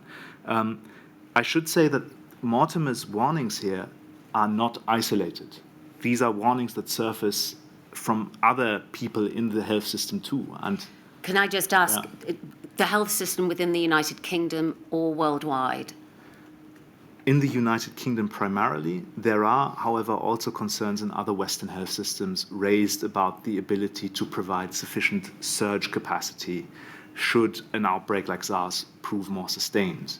There's also initially a recognition that if you want to control SARS, you need to act very fast and hit it very hard when it comes to, for example, improving infection control procedures within hospitals and resorting to things such as school closures. The 2003 plan actually mentions hospitality sector closures in response to it. So these are significant learnings in many ways that are taken here. We'll come to 2009 with the swine flu pandemic, Yes. which is a different, obviously, theoretical, or no, well, real risk. All right, but certainly as of 2003, concerns expressed in the way in which we see here, not only by Philip Mortimer, but also by others within the United Kingdom and worldwide. I believe the person who signs off on the 2003 SARS report is Peter Hobby. So Right. that is somebody, obviously, who is quite senior within the Yes, UK public and health. has assisted the inquiry. Before we move to look at what we learnt from the 2009 swine flu outbreak, I just want to remind ourselves that in terms of the chronology, in 2007, between SARS and swine flu, there was Exercise Winter Willow, which was a large-scale pandemic tabletop exercise of 5,000 participants, and it highlighted potential, what's described as response misalignment resulting from devolution, as well as the need to strengthen linkages between established local and regional resilience structures and their equivalents within the NHS. So an indication then that there needed to be links strengthened within the various four nations. And then to the 2009 swine flu pandemic. You say in your report that the official reviews painted an overall positive picture of the United Kingdom response, and that praises were centred around advanced procurement orders, the rapid development of the PCR diagnostic test by Colindale, and various responses on the ground. And this inquiry has heard much about the subsequent review that was commissioned which, in relation to which Dame Deirdre Hine produced her report the following year. Now, in the main, the report appears to be positive, but in your report, Dr. Kirkell, you point to what you describe as difficulties, issues that were raised by independent observers, by historians, and by public workers in the field. Do you suggest that the sentiments and decisions expressed by Dame Deirdre Hine, being at odds with the expressions of concern that you have found, could be explained by the people and the positions of those people who were asked to provide information for the report? I think there is a clear misalignment, despite this being a very good report overall of the swine flu pandemic, of what people at the national level say about the UK response as opposed to independent research which was conducted at the cold front of the pandemic during the pandemic. What are those differences? Key differences in the response are, that emerge as a result of detailed interviews of frontline workers in 2009 are that there was much more pronounced misalignment and confusion about responsibilities at the local level than appears in the report. The report also says that there were confusions and that in future, again, integration needs to be strengthened. But what especially Professor Virginia Berridge at the London School of Hygiene and Tropical Medicine conducted during this time shows that there were significant also tensions about responsibilities between NHS, HPA, and also confusion about what local resilience fora were supposed to perform. So there was misalignment and there was confusion about roles. That is something that emerges quite clearly from these statements. I think another thing that is mentioned that is interesting for the expert advice system was that figures within HPA who were interviewed by Professor Berridge, the reports could never be published. The publication was, according to Professor Berridge, stopped. Also noted that it was difficult sometimes for HPA in wider expert meetings such as SAGE to assert itself because they were often presenting a corporate view of expertise as opposed to more independent statements by other SAGE members. And finally, HPA also perceived it to be difficult, and this is something that emerges also in the Hein review, to sometimes reconcile its own forecasts of pandemic severity with reasonable worst-case scenarios that were frequently mobilized by the CMO of the time, Leon Donaldson, in warnings to the press, for example. All right.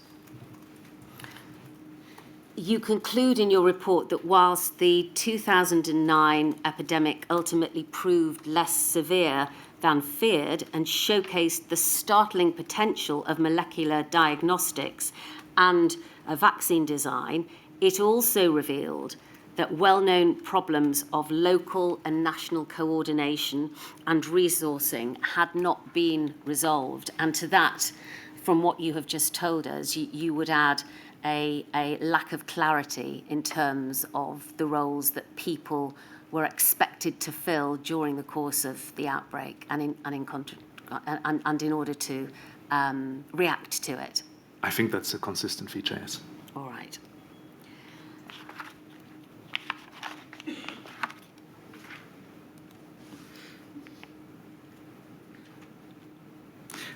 Just one thing I would like to add, though, is this was not just something that was unique to swine flu. This was also highlighted by further reviews of the public health systems. So at the time, even before swine flu, so in 2007, the European Centers for Disease Control, and again, you will find the references in the report, and I believe also parliamentary committees were interested in these issues and highlighted the need to look further at local coordination.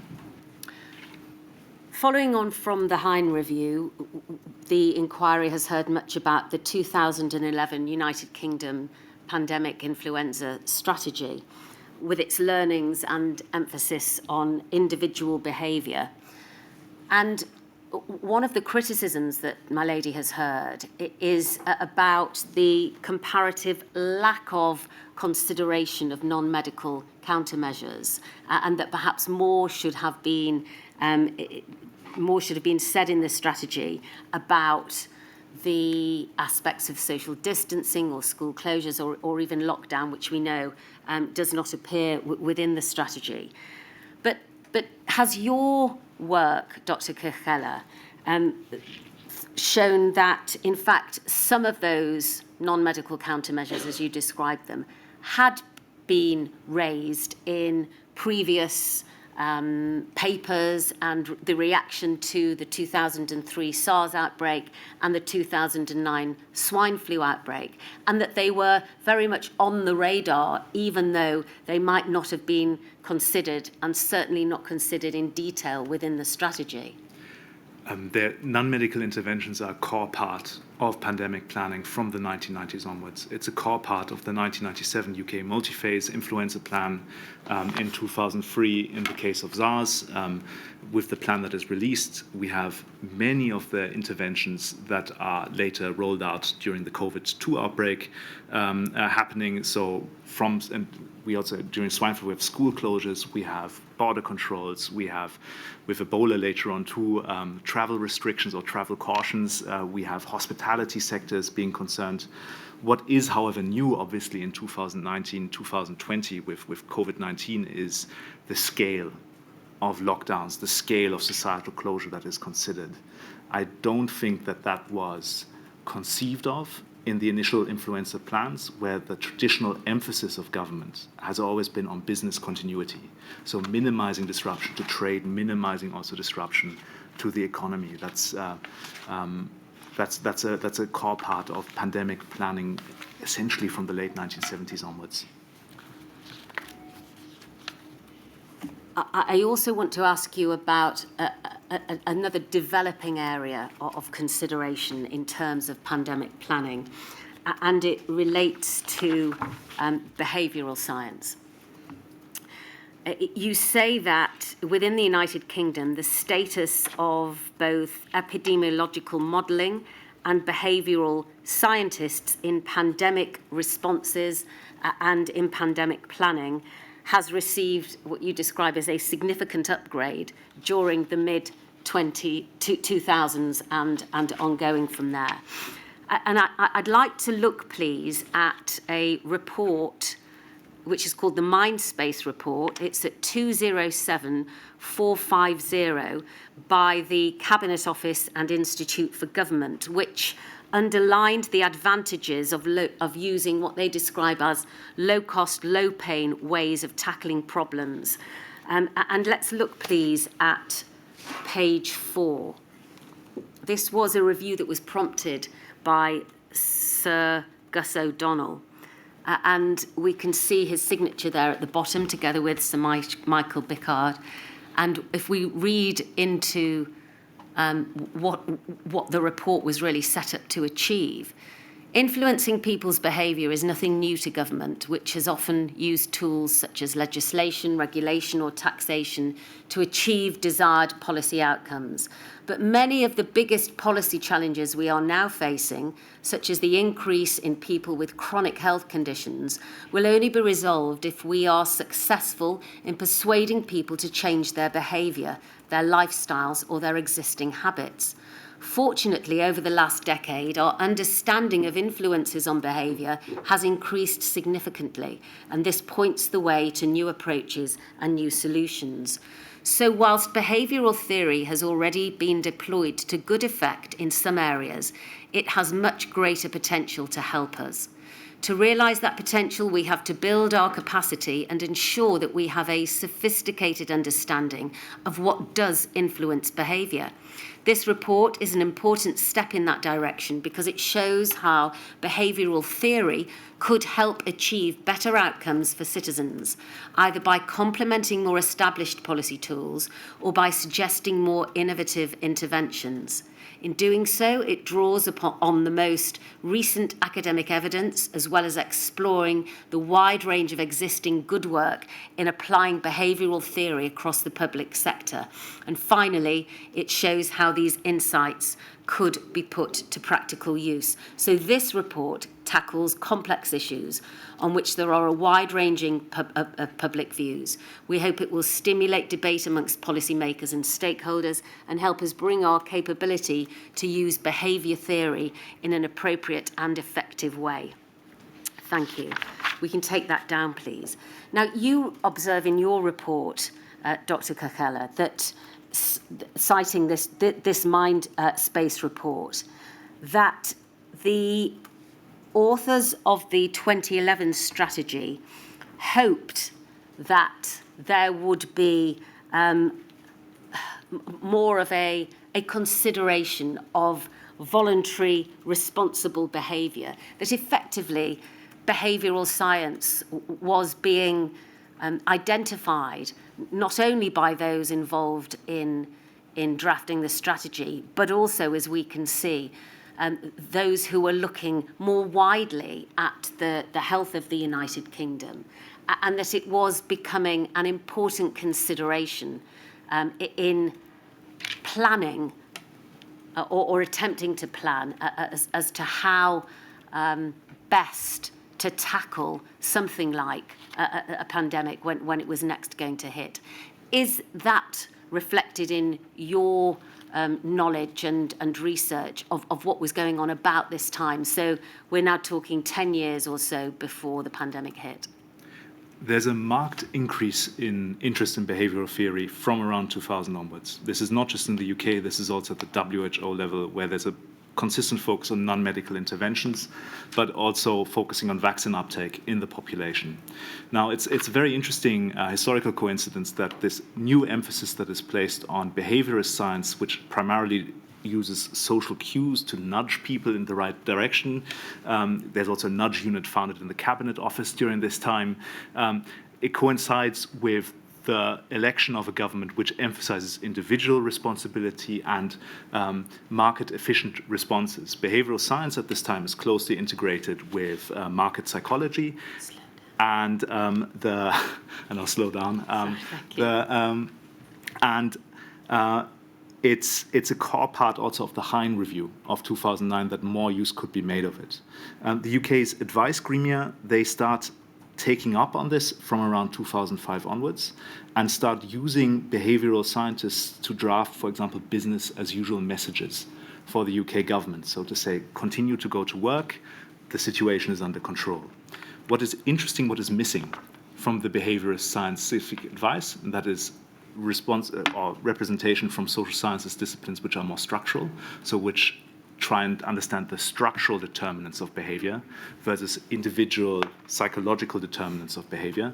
And obviously from 2015 onwards, a large part of the research on social priming that underlies these hopes for behaviorist interventions at the scientific level experiences a crisis, the so-called replication crisis, where some of the assumptions about effects that couldn't be scaled up to a population size are not replicable in repeat experiments. So the scientific advice and the state of science changes quite significantly during this time. Right. Does that mean that, in your opinion, enough emphasis was placed upon behavioural science in pandemic planning and in what we're going to look at briefly now, in the exercises that were performed? I think clearly no, because the emphasis here is on assumptions of the behavior in a universal individual with not enough regard to cultural and structurally determined aspects of behavior. So how would ethnic minorities respond to public health interventions? Sorry, I want to bring you on, please, to look at, in particular, the results from exercise sickness, about which my lady has heard much during the course of this inquiry. And just to set it into context, as we know, you've already mentioned the Ebola outbreak, which we know about. Then there was the exercise Alice, exercise dealing with a MERS outbreak in 2016, and other such exercises culminating in the large exercise of Cygnus, which my lady has heard much about, and the report which came out of that exercise. And in your consideration of the report, you tell us that the exercise revealed significant pandemic vulnerabilities, and that the final report warned that there is no overview of pandemic response plans and procedures, and that the health system's restructuring across all devolved administrations meant that key organisations referred to in plans and the 2011 strategy no longer existed. But it's the issue that you picked up about vulnerabilities and that in conjunction with behavioural science that I'm going to suggest might have been missing. And what do you say about the fact that vulnerabilities were capable of being identified during the course of that exercise and flowing from it from 2016, but may not have found their way into the pandemic plans, and how that sits with what you've just described as a lack of consideration of behavioural science? So there are multiple things to unpack here with vulnerabilities, right? There are health vulnerabilities, which the committee has already heard from the inquiry from other experts. I think that what's quite remarkable about the tabletop exercises is that they assume homogeneity of the UK population, which is being managed in response to an exercise. There are always calls for more research on how populations would respond to triage, to mass burials, etc. But there's very little, remarkably little, consideration given to the fact that the UK has become a substantially more diverse population in this time, and that people with different cultural backgrounds, different experiences will have different responses and expectations of what health services deliver. Now, this is not in the report. This is something that, however, should be looked into more.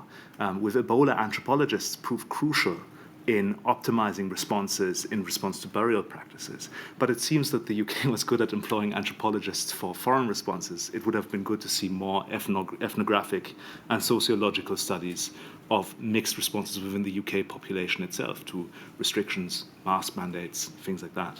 All right, thank you. So, drawing those threads together, the potential to have more consideration to behavioural science, the potential to have more consideration to various vulnerabilities, including health inequalities in pandemic planning. And if I may, I'm sorry, if I may just interrupt. So it's not just the behavioral sciences, it's actually the social sciences. So that we have an acknowledgement of structural variation within the UK population feeding into plans which are supposed to protect the health of this population. All right, thank you for that.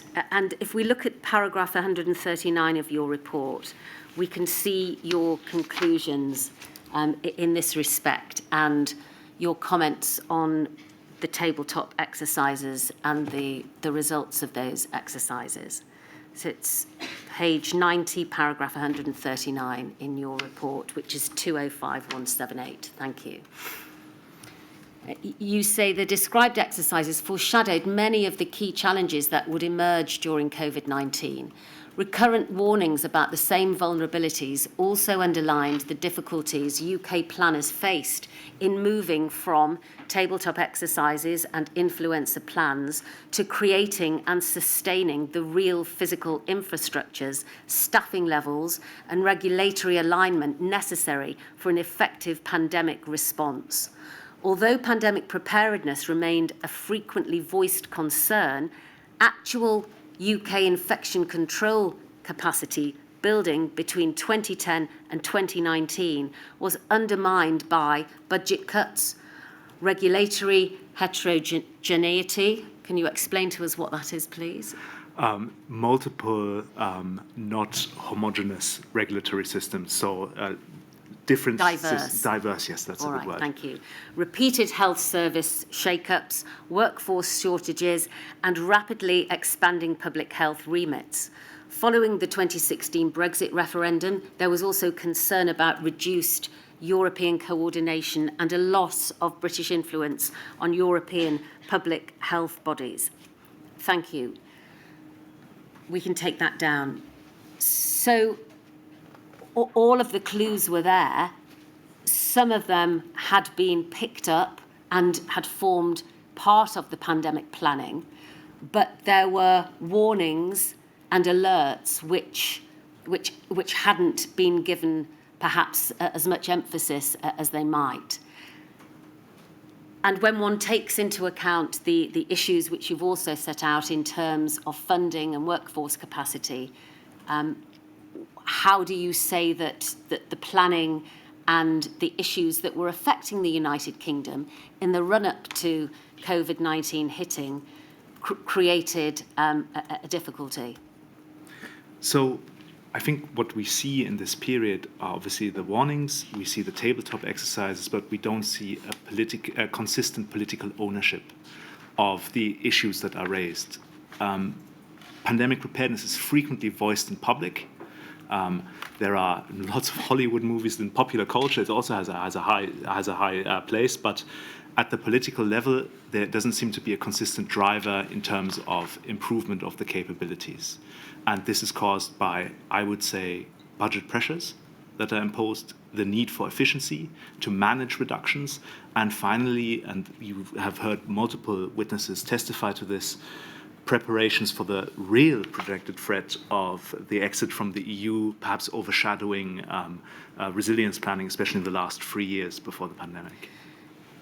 You also refer in your conclusion there to the stark difference between considering an issue during a tabletop exercise and really being prepared for the reality when it hits.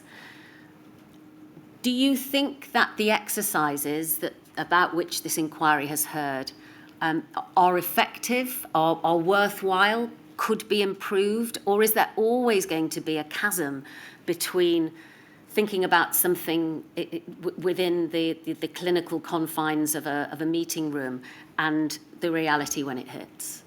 I think the truth of that is self-evident. The exercises are important. They get people into contact who need to know each other.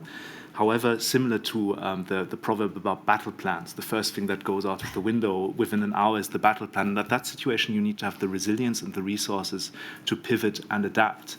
And I remember statements from Mike Ryan from the WHO during the first months of the pandemic saying that you just need to, failure is okay, you just need to continue adapting. And for that, you need to have the resources and the resilience in place, and you need to have the trust and the knowledge about who's responsible for what between key actors. Before coming to your conclusions as you set them out in the report. Just before you do, can I ask roughly how long? I think I'll be 5 minutes more, my lady. Because then Mr. Lavery's got some questions. All right. Well, I'm happy to break now, if my lady would prefer. I think probably our Brave's not, unless it causes you any problems if we... I would just make one final point, please, about, if I may. Oh, no, whether we break now. Oh, yes. Well, yes, of course. You can be back this afternoon. Oh, yeah, I can. Yep. I can do that. Okay, we shall return at 10 to 2, please.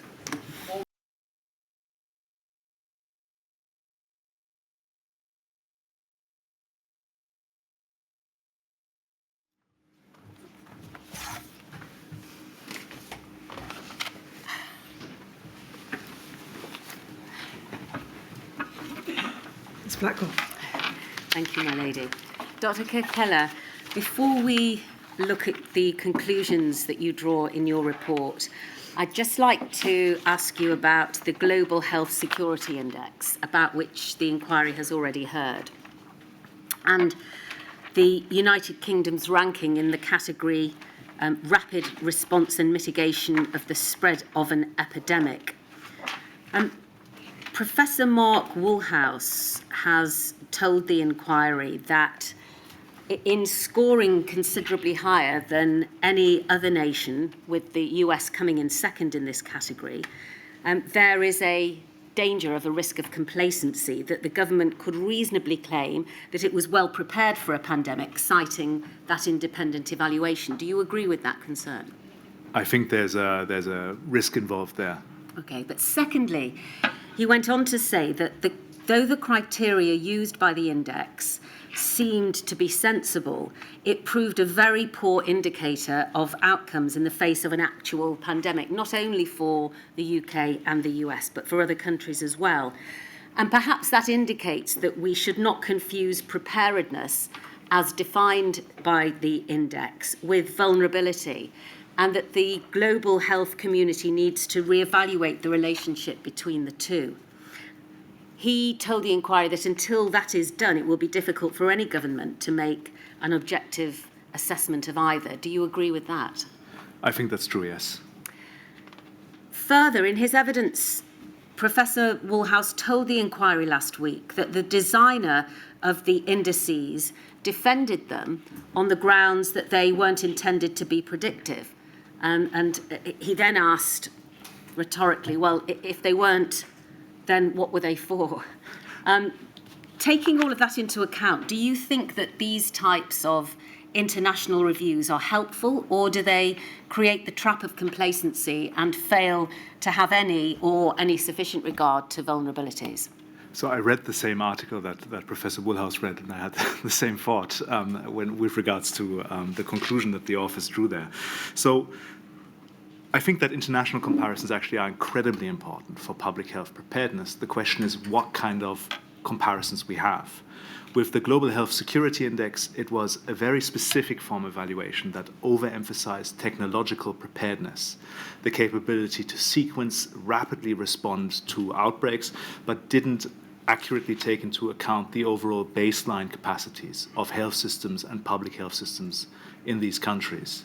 There's also an issue here at the international level with experts being drawn primarily from English and American settings, going to the same public health schools and then perhaps evaluating according to quite a technologically based paradigm health systems performance.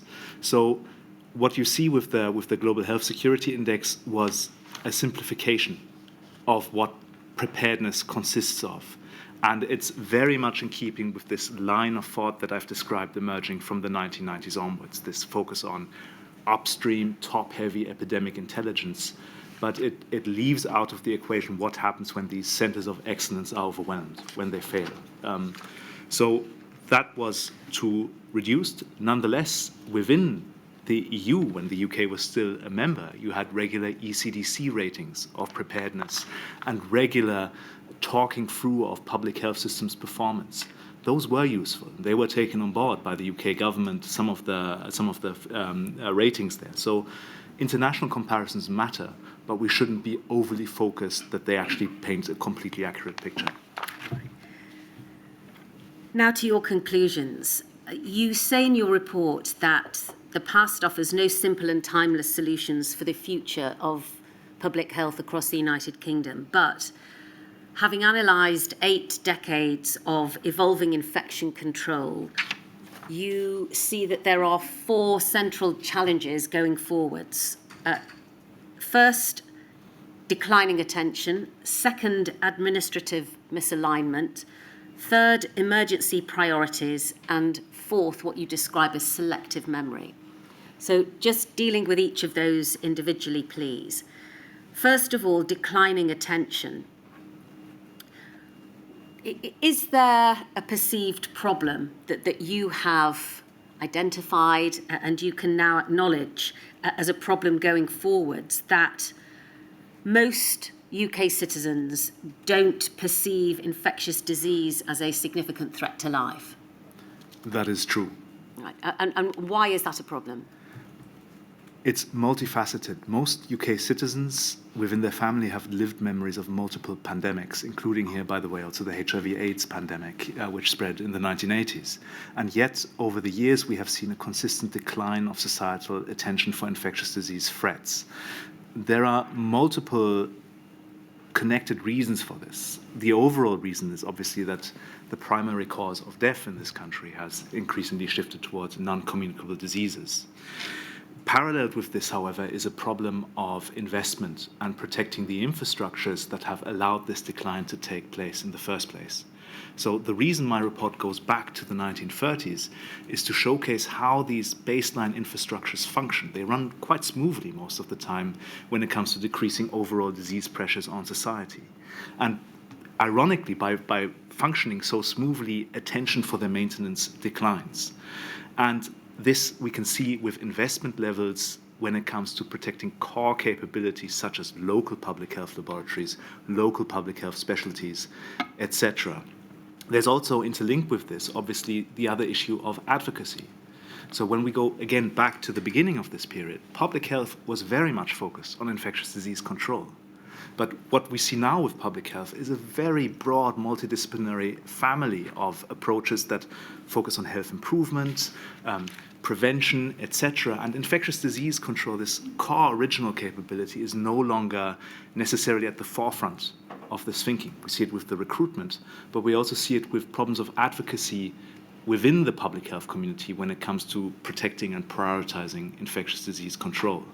And to layer onto that, the final thing, if we then broaden the remit of the public health agencies that we task with protecting public health more and more and more to cover more aspects, we will inevitably find that persistent lobbying for the protection of these baseline infrastructures will be drowned out by other issues over time. So it's a staggered problem in many ways. But what needs to be done is to increase a permanent advocacy for the maintenance of baseline capabilities that protect you when technology isn't available to curb an outbreak. And by doing that, visibility will be maintained and possibly even increased.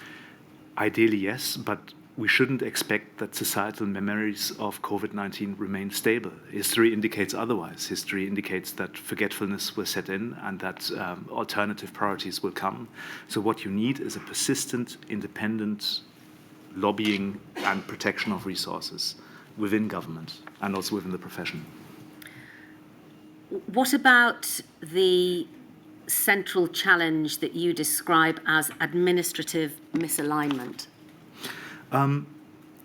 One of the leading historians of medicine always describes global health as essentially local. Nothing at the global level really matters if it can't be put into action locally effectively. So public health continuously has a challenge of aligning health systems responses with public health surveillance and other local responses and integrating it nationally into a complete holistic picture and intelligence-led approach to public health. And what we've seen in the UK already before devolution, but accelerating after devolution, is an increasing, I like the word diverse, set of administrative structures at the local level and at the national levels in the devolved administrations. This is complicated by the fact, in my opinion, that UK HSA is de facto an English public health administration, yet has obviously UK-wide remits. Other countries, I'm German, for example, have a federal system that is fully federal, where you have an administration that then navigates between individual state-led public health systems. But in the UK, this results in the fact that we have a kind of hybrid system results in very difficult alignment processes. And we see the evidence of this in the Tabletop exercises and also in this very telling Department of Health review from 2017, where it said that people within Public Health England didn't necessarily know who even to call or when to call devolved administrations. And if I'd looked in the devolved administrations, I'm sure I might have found similar references with regards to who's responsible for what within Colindale. So ensuring a clarity as to role and responsibility would assist in terms of what you describe as administrative misalignment. There's no optimal solution. All of the devolved administrations have experimented with different systems. We also see historically different systems in the UK. But I think what would help would be to avoid reformism, so to avoid changing everything up every 10 years. And changing the name of structures and organisations. Which is interesting. Because it seems to happen after crises, which seems to draw artificial lines after things. So there is a clear need to either stabilize arrangements and make them work better, or to have a more participant-led discussion about how to structure UK-wide things going forward. I draw here on the selective memory because at the moment, most of the memories that are always drawn on are English memories when it comes to restructuring public health systems. So it needs to be, in my opinion, a more representative, a more diverse process that is not just led from Westminster, but has more active involvement of the devolved administrations. Well, drawing upon your movement into the selective memory challenge, as well as what you've just told the inquiry in terms of the devolved administrations and the UK-wide memory needing to be captured, is it also your view that there needs to be a proper representative amount of memory coming from different layers of public health? Memory capture has been a formal part of pandemic planning since the 1990s. And yet, while reading these enormous amounts of reports as a historian since this time, I've been repeatedly struck at how narrow some of the capturing has been. Often enough, it's national institutions capturing memories that focus on national responsibilities that then results in new organizations being created or responsibilities shifted around between different ministries. But rarely have I seen memory capture exercises that actually have ample evidence from the local level. And I think this is something that relates to the key identified repeated weaknesses in the UK pandemic preparedness that comes out of the reports, where local perspectives and local alignment seems to be one of the most sticky issues when it comes to preparedness. So ensuring a representative, participatory form of memory capture that draws on the DPH, the infection control nurses, the specialists at the local level seems absolutely central. And to add to this, capturing in great detail the experiences of the devolved administrations, and I think in the inquiry this has come out repeatedly, capturing data that is comparable across devolved administrations is absolutely key to ensuring a more robust base of evidence moving forward. And your final challenge going forward, you describe as emergency priorities. How can we best prepare ourselves for what might come next in terms of our emergency priorities? I think there's a philosophical dilemma here, because if you prepare for one emergency in a range of multiple emergencies, devoting all of your resources towards these specific scenarios might actually end up weakening your core baseline capacity. So what we see from the 1990s onwards is a shift towards this top-heavy upstream mode of epidemic intelligence and preparedness. This is not limited to the UK, it's also in other countries, amidst a decline of the bread and butter public health capacity that you need when the centre fails. And this is, I think, a core theme, especially in the case of England, that is quite prominent from around 2000 onwards. And we saw it playing out with COVID-19, but we saw the warnings earlier about the repeated capacity problems and the fact that global reviews of the UK systems focus on these centres of excellence, but perhaps might neglect the baseline hinterland capacity of preparedness that I referred to in the Giants on Clay Feet article. Yes. And finally, groupthink. The inquiry has heard varying views on this and whether or not it existed and caused any difficulty in some of the scientific organisations and groups that were either permanently set up or stood up for an incident such as COVID-19. As a historian, what is your view of groupthink, and have you seen it present in some of the groups that you've looked into? I think at the scientific level there is no evidence whatsoever of groupthink. It's such a diverse planning landscape, and we see it with the WHO in 2018 putting disease X formally onto pandemic planning landscapes. We see it with the planning for all kinds of high consequence infectious diseases. We see it with the fact that the UK had a SARS plan, it had a MERS plan. There was planning across multiple pathogens. The fact that it still remained an influenza-based framework, yes. I agree here with Jenny Harris' assessment, is that influenza was the most realistic disease to plan for. Why was that? We have the most robust historical data of pandemics based on influenza, and they occur regularly. It's not just 1918. The UK had a pandemic in the 1950s, in the 1960s. There was a major scare in the 1970s, another major scare in the 1990s, and a major scare, or an actual pandemic, in the 2009. So it's realistic to see influenza as the most likely respiratory pathogen that can occur and that can spread.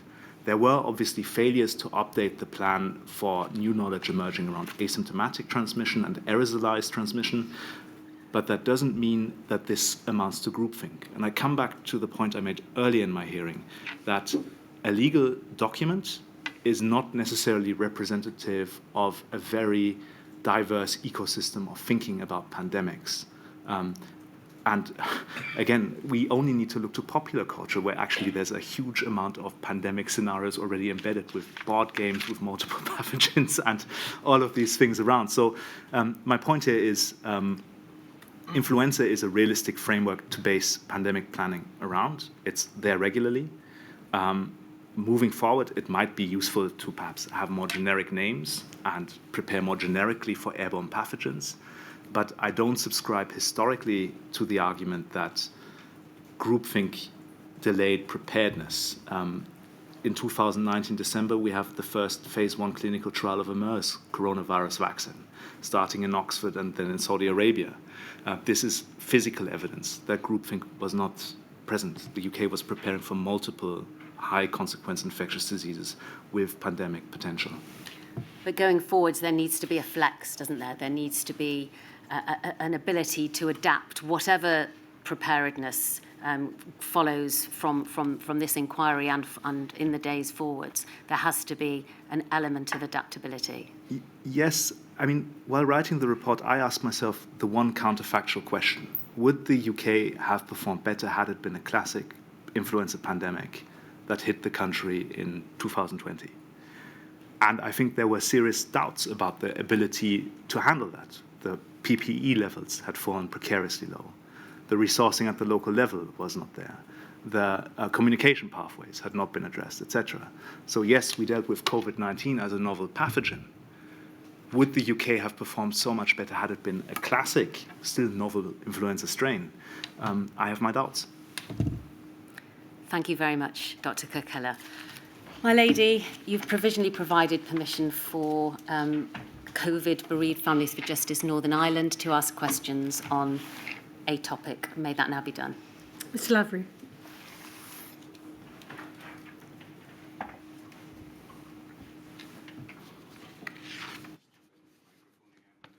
I don't think you're turned on, are you? Oh, you are. Will I? Yes, I think that's working now, my lady. It is. I think I am jinxing the system. Dr. Kirkella, my name is Lavery, and I represent the Northern Ireland COVID-19 bereaved families for justice. And as you're aware, Her Ladyship has permitted me to ask a couple of questions about your report and about your evidence. The first question I want to ask you about is about Operation Cygnus, which you refer to in your report. And there's a section in that which is about the Four Nations response. And one of the lessons identified, Lesson 4, says that meetings of the 4 health ministers and CMOs should be considered best practice and included as part of the response battle rhythm. And the report also notes that the devolved administrations reported that they felt that they had been left out from some key decisions taken during the exercise, such as the decisions around activating the Relenza stockpile. Do you agree that the lack of formal involvement of the Northern Ireland Executive had a negative impact on the Executive's ability to prepare for the pandemic? And first, in relation to that, the first part is about whether meetings between the 4 health ministers and CMOs of the 4 nations, formal meetings, should be considered. I mean, it's always difficult to judge from an absence what the likely reaction would have been.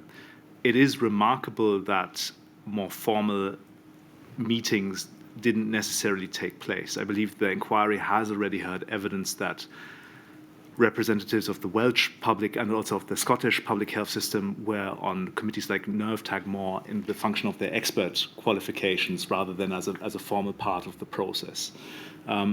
I think, as a historian, it struck me as remarkable that there's no more formal representation of devolved administrations there. I can't comment on how that affected performance in COVID-19. Because in your evidence earlier, you talked about the value of informal relationships, in particular within the devolved nations. And would you agree that if there were more formal structures there and contact, that might lead to informal relationships? So the informal relationships are extremely important between the public health establishment. And in all of the oral history witness seminars that I've attended, participants have stressed that that is extremely important to overcome administrative misalignment in crisis situations. I, however, have no doubt that more formal discussions at the administrative level would also improve coordination between all four nations. The more one talks about common challenges, the better the solutions will be that come out of them. And would you agree then that you complained about this being Westminster-led, the preparedness, that if there was such a formal arrangement, that it might be less likely to be Westminster-led? That is a political decision for the UK populace to make, how they want to organise living together between the four nations in the UK. I think that there is, historically speaking, a bias towards English experiences in the memory capture, and that memory capture has informed pandemic planning moving forwards. And I think that's all I can say there. I think necessarily more diverse views will likely create more resilience within the system when it comes to thinking through how the same crisis can have different impacts in different territories of the UK.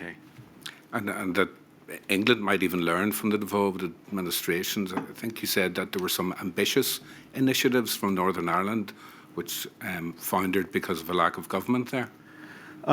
Northern Ireland is a very, I think, specific historical case in terms of the overall political environment in which health systems reforms have been attempted. I think that the UK almost provides a natural experiment for different forms of public health systems, with each devolved administration having slightly different approaches towards public health. And I think that the UK might profit from looking in more detail at how public health can work as an NHS-only operation, or within the Northern Ireland context of an integrated health and social care system. Lessons can be learned from every case study. And I come back to the one point that is very important here, is that learning lessons also requires comparable data. And that is a big problem. Well, in that context, the next question I wanted to ask you was, you noted at paragraph 138 of your report that there were very few exercises which were UK-wide in scope. So is that part of the impact of that, or what was the impact of that? Again, I wish I'd had more time for the report and for the archival investigation. The devolved administrations have lots of tabletop exercises themselves. Pathogens cross borders without thinking of them. So obviously any UK-wide health threat, even a small outbreak, will probably trigger some kind of wider UK response. So it seems logical, and I'm thinking of Sir Oliver Letwin's evidence to the inquiry, to formalise UK-wide preparedness planning going forward. And then at a paragraph 139, you refer to the difficulties UK planners faced in moving from tabletop exercises, which you discussed earlier in your evidence, and influenza plans to creating and sustaining the real physical infrastructures, staffing levels and regulatory alignment necessary for an effective pandemic response. Does the fact that similar concerns about the UK's pandemic preparedness were repeatedly raised throughout the relevant period indicate that a stated commitment to pandemic preparedness was not reflected in the action taken by government in the public health sector during the relevant period? I think there is a mismatch between public warnings about pandemics and structural permanent reforms that are put in place. And you talked about the need to adapt, but also about the need for resources. Was the position similar throughout the UK, or did it vary across Northern Ireland, Scotland, Wales and England? I'm not sure I follow the question. Well, your concerns about that during the relevant period that the pandemic preparedness was not reflected in action, tabletop exercises were not reflected in real physical infrastructure, staffing levels, and regulatory alignment? Yeah, so I mean, again, as I said earlier, it's one thing to have a tabletop exercise. It's another thing to have consistent policy implementation focus, either at the UK level or within the devolved administrations. Some devolved administrations clearly pay more attention to this than others. And again, we come back to the point about diversity and perhaps a lack of a whole UK-wide approach to these issues. And finally then, Dr. Kirkhella, what was the impact of austerity policies on this? Ms. Blackwell, in her evidence, or in your evidence earlier, put to you the declining funding of public health. And I think you described it as a yo-yo effect, reacting to different situations. Was there an impact of austerity on these? I'm very sure that austerity, and I think the overwhelming body of evidence collected by this committee speaks to that, by the inquiry speaks to it, that there was a negative impact on public health levels.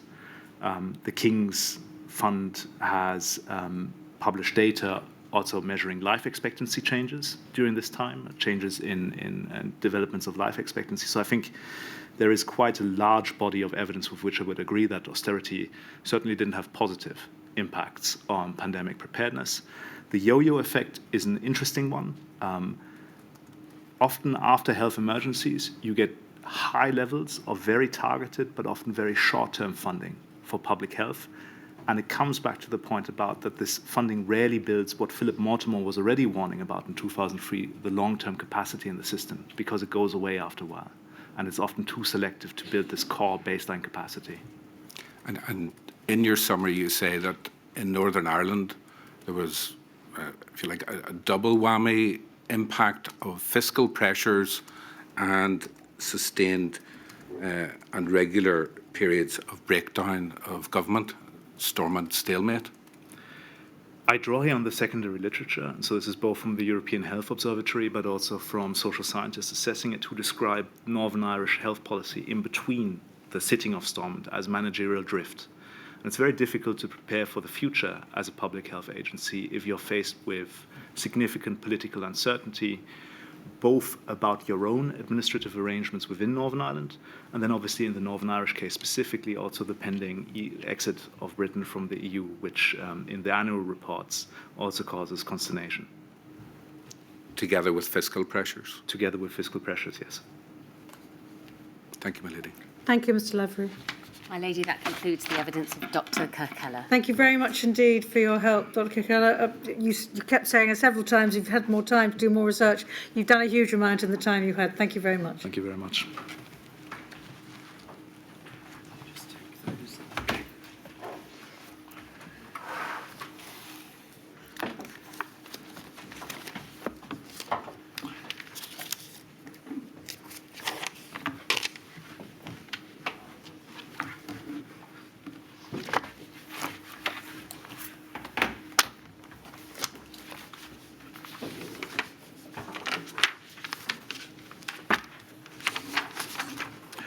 My lady, the next witness is Professor Sir Michael McBride.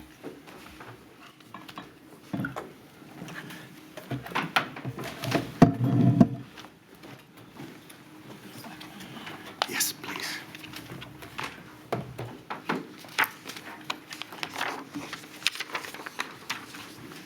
Please stand, take it in your right hand. Repeat after me. I swear by Almighty God I swear by Almighty God that the evidence I shall give that the evidence I shall give shall be the truth, shall be the truth, the whole truth, the whole truth, and nothing but the truth. and nothing but the truth.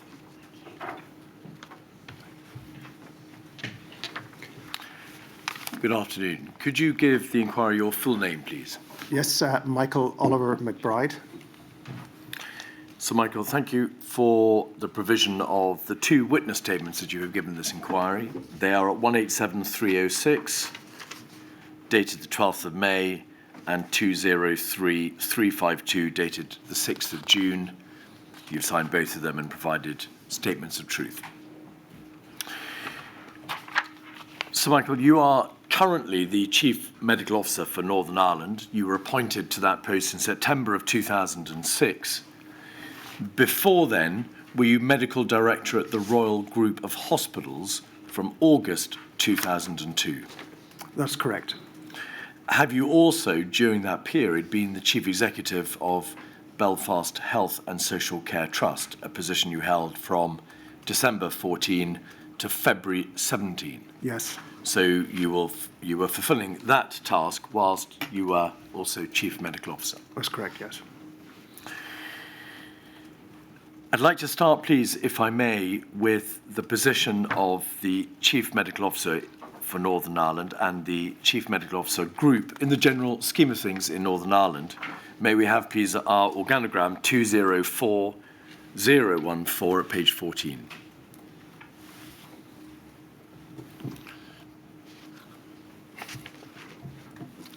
You will see there in the middle of the page the First Minister and Deputy First Minister, the Executive Office, and towards the bottom of the page, the blue box, Department of Health, bottom right-hand corner, Chief Medical Officer Group and Chief Medical Officer.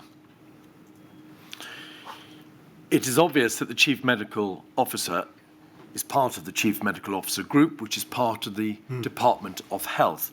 Could you please give us an overview of the Chief Medical Officer's functions as part of the Department of Health? Yes. As Chief Medical Officer, my main role is to provide independent advice to the Permanent Secretary, to the Minister, on professional technical matters and on scientific matters, and I'm supported in that role by a number of professional colleagues. I also have responsibilities in heading up the Chief Medical Officers Group for particularly Population Health Directorate, which you see in the box. Population Health Directorate is headed up by the Director of Population Health, who reports through to the Deputy Chief Medical Officer and in turn through to myself. The Population Health Directorate has responsibility for a number of policy areas which are of relevance to the inquiry, namely health protection, including screening and vaccination, and also emergency preparedness and response in terms of relevant policy and guidance. It also has responsibility for health improvement policy, so that would be in relation to departmental policy on alcohol and drugs, on suicide prevention, and a range of other pertinent areas, with respect to reducing health inequalities. That's quite a lot. That's quite a lot. The CMO group obviously therefore discharges functions beyond the individual functions of the Chief Medical Officer. So it, from what you've said, appears to be concerned with health protection policies, vaccination, infectious disease prevention, control, and health improvement generally. Where within that structure, that's to say the CMO group structure and the Population Health Directorate structure, does the specific issue of emergency planning in the health field come in? Yeah, I should add, if I may, before answering that there are a number of other policy area directorates within CMO Group, and that includes the Pharmacy Directorate, which is headed up by the Chief Pharmaceutical Officer, and also Chief Dental Officer, and Quality, Safety and Improvement Directorate. Indeed. The responsibility for the area that you mentioned resides within the emergency planning branch within CMO Group. And do we have that in the blue box under Department of Health? That is correct. And does the emergency planning branch have day-to-day responsibility for that part of the Department of Health that's concerned with the budgets for pandemics and civil contingency planning and preparedness, emergency planning, and that area? It does. I mean, I can expand if that's helpful, but yes. The emergency planning branch doesn't report, however, directly to you as the CMO, does it? Ultimately, it reports through to me, yes. Ultimately to Yes. you, but does it report through, in fact, your deputy, the deputy CMO? it would report through the Director of Population Health, then in turn to the Deputy CMO and ultimately to me. So I would have overall responsibility. All right. So in truth, you are 2 stages removed. The reporting goes through the Director of Population Health, Ms. Redmond, and then through her to the Deputy CMO and then to you. Correct. With the terrible travails of COVID behind you, is that a structure which worked in your opinion, or would you say that the emergency planning branch, given the importance of the matters which it addresses, should be closer connected to you, the CMO, in a more direct reporting structure? I think the span of that area of work within population health was too large. I think I would absolutely acknowledge that. Since that organisational structure there, we have subsequently carried out a review within Chief Medical Officer group. We have established a separate health protection directorate, and also, and again to use that acronym again, a separate directorate for emergency preparedness, resilience and response, which is headed up by another director. So we have, in essence, expanded those particular areas and reduced the responsibilities of the Director of Population Health accordingly, and appropriately, I would add. So, to be clear about this, following COVID, you in fact commissioned a review Yes. in 2021 as to whether or not the current structure of the CMO group was appropriate in terms of its ability to prepare for emergencies and addressing civil contingencies. And that review recommended a new directorate, which is not a subdivision of the Director of Population Health Directorate. It is now its own directorate, the Emergency Preparedness, Resilience and Response Directorate. That is correct. So may we take it from that it now has a greater prominence and importance in the general scheme of things structurally within the Department of Health? It certainly always had a prominence and importance. It certainly has now greater resource aligned to it, and I think that is, it's a distinction. But I mean, I think your point and the premise of your point is well made, and I accept it. It's a change that you wouldn't have recommended and put into place unless it had intrinsic worth. That is correct. Right. In your statement, you say that the CMO group is the sponsor branch. The sponsor branch for the Public Health Agency in Northern Ireland. What does that mean? What is the sponsor branch? Yes, the Department of Health has a number of what we refer to as arm's length bodies. Those arm's length bodies are established in statute, so the Public Health Agency is established in statute. There are a series of agreements in place in terms of objectives, business plans, priorities, which are set on an annual basis in agreement with the PHA, which are set against their annual allocation in terms of their budget.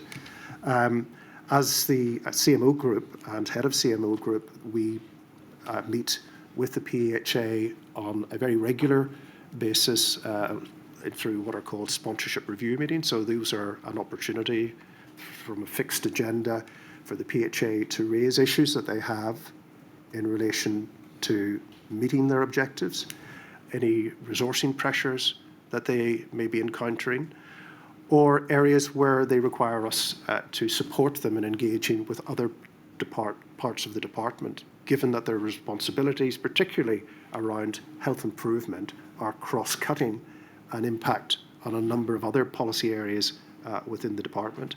So those sponsorship review meetings occur very regularly, and then they also feed into the mid-year and end-of-year accountability review with the Permanent Secretary, which I also attend, along with the Chief Executive of the PHA, Public Health Agency, and the Chair of the Board of the Public Health Agency. All right. We are, of course, concerned with the responses of the various bodies and the planning done by them in the context of infectious disease outbreaks. In the Northern Irish Department of Health structure, which body is primarily responsible for operational response in the face of an infectious diseases outbreak?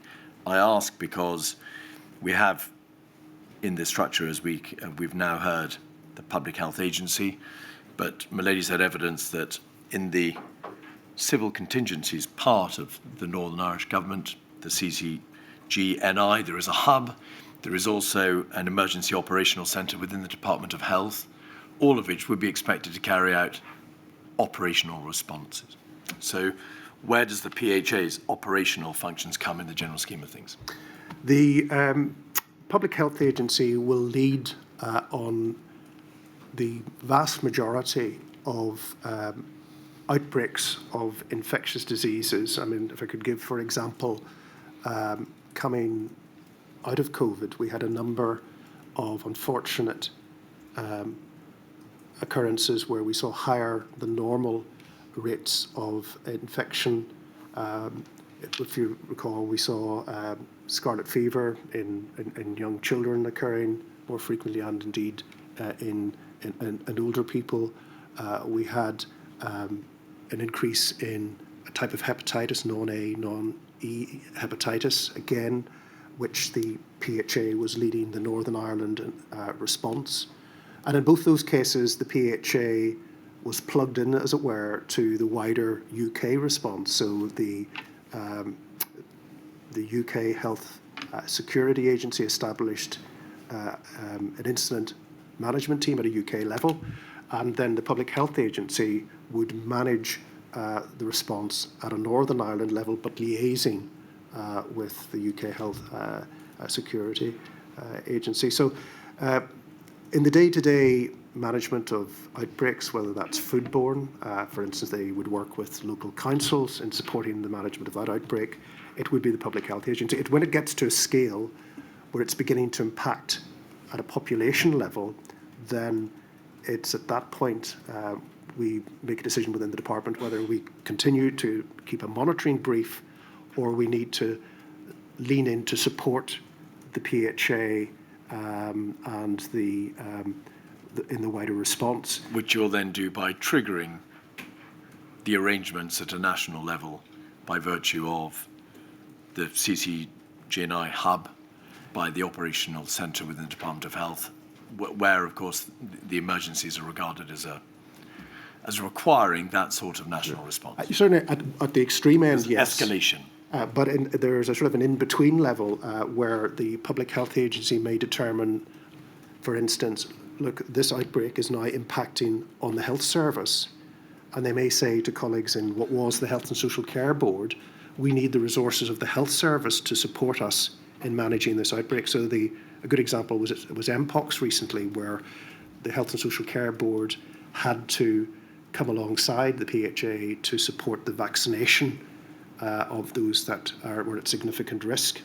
And at a further escalation, the PHA, the Public Health Agency, the Health Social Care Board may decide to activate silver. And in that case, we really at that stage would be thinking, look, this is perhaps something which is getting to the stage where it may be affecting the Northern Ireland population. And then we as a department would seek to support, provide strategic direction, provide advice and support.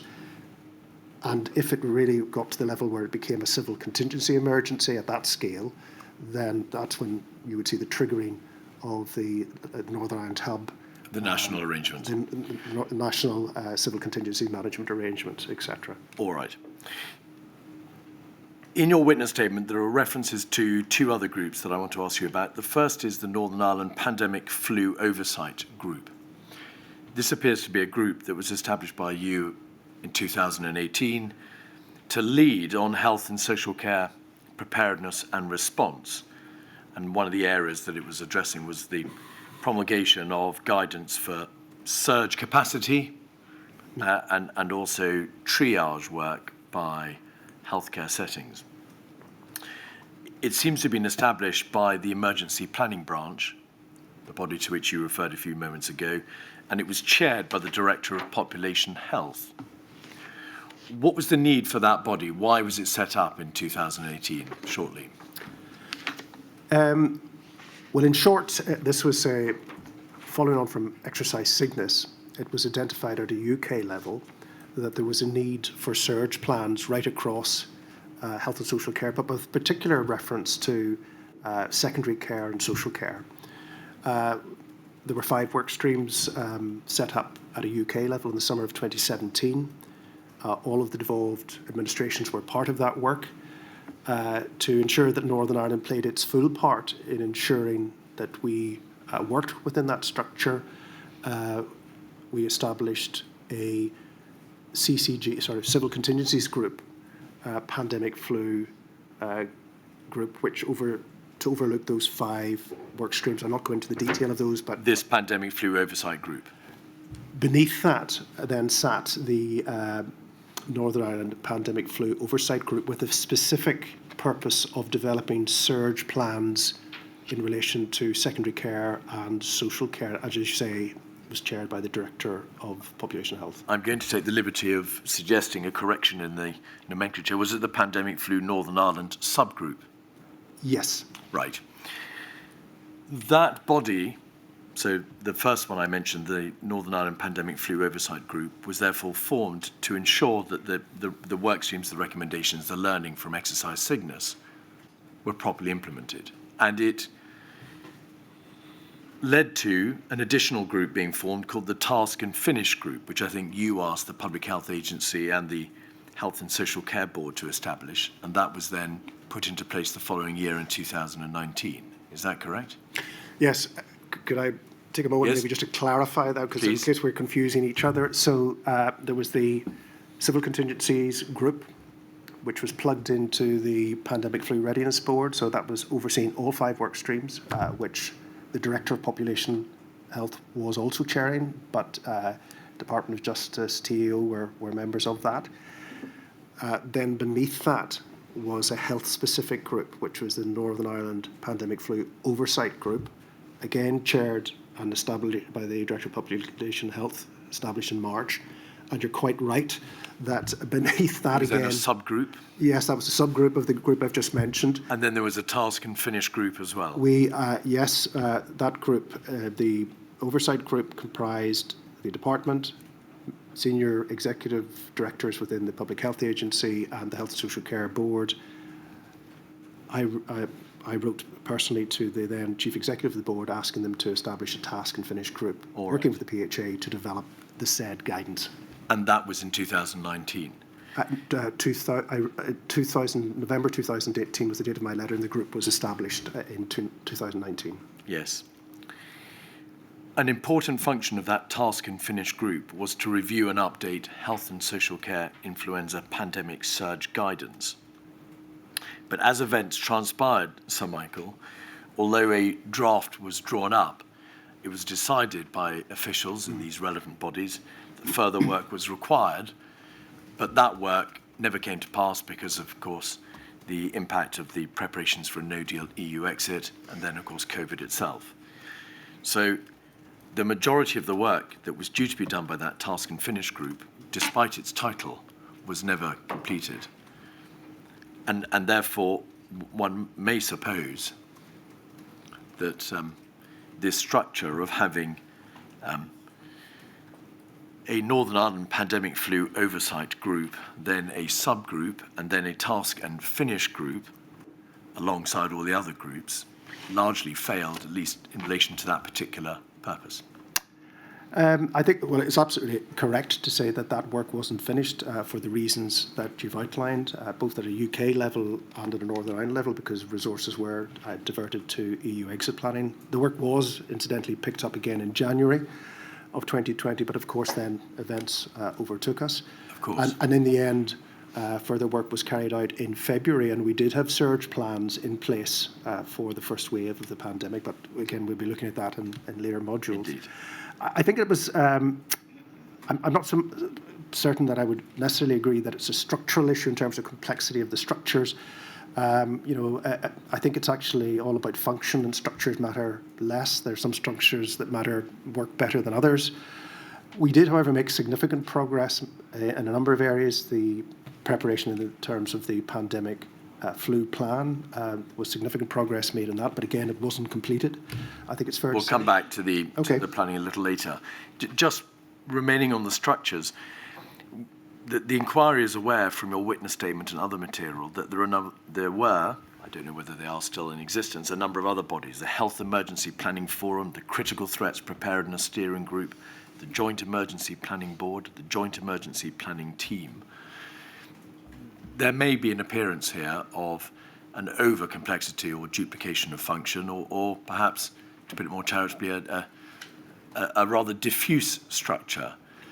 Has the structural system in Northern Ireland relating to healthcare been the subject of any type of overall analysis or rationalisation since COVID?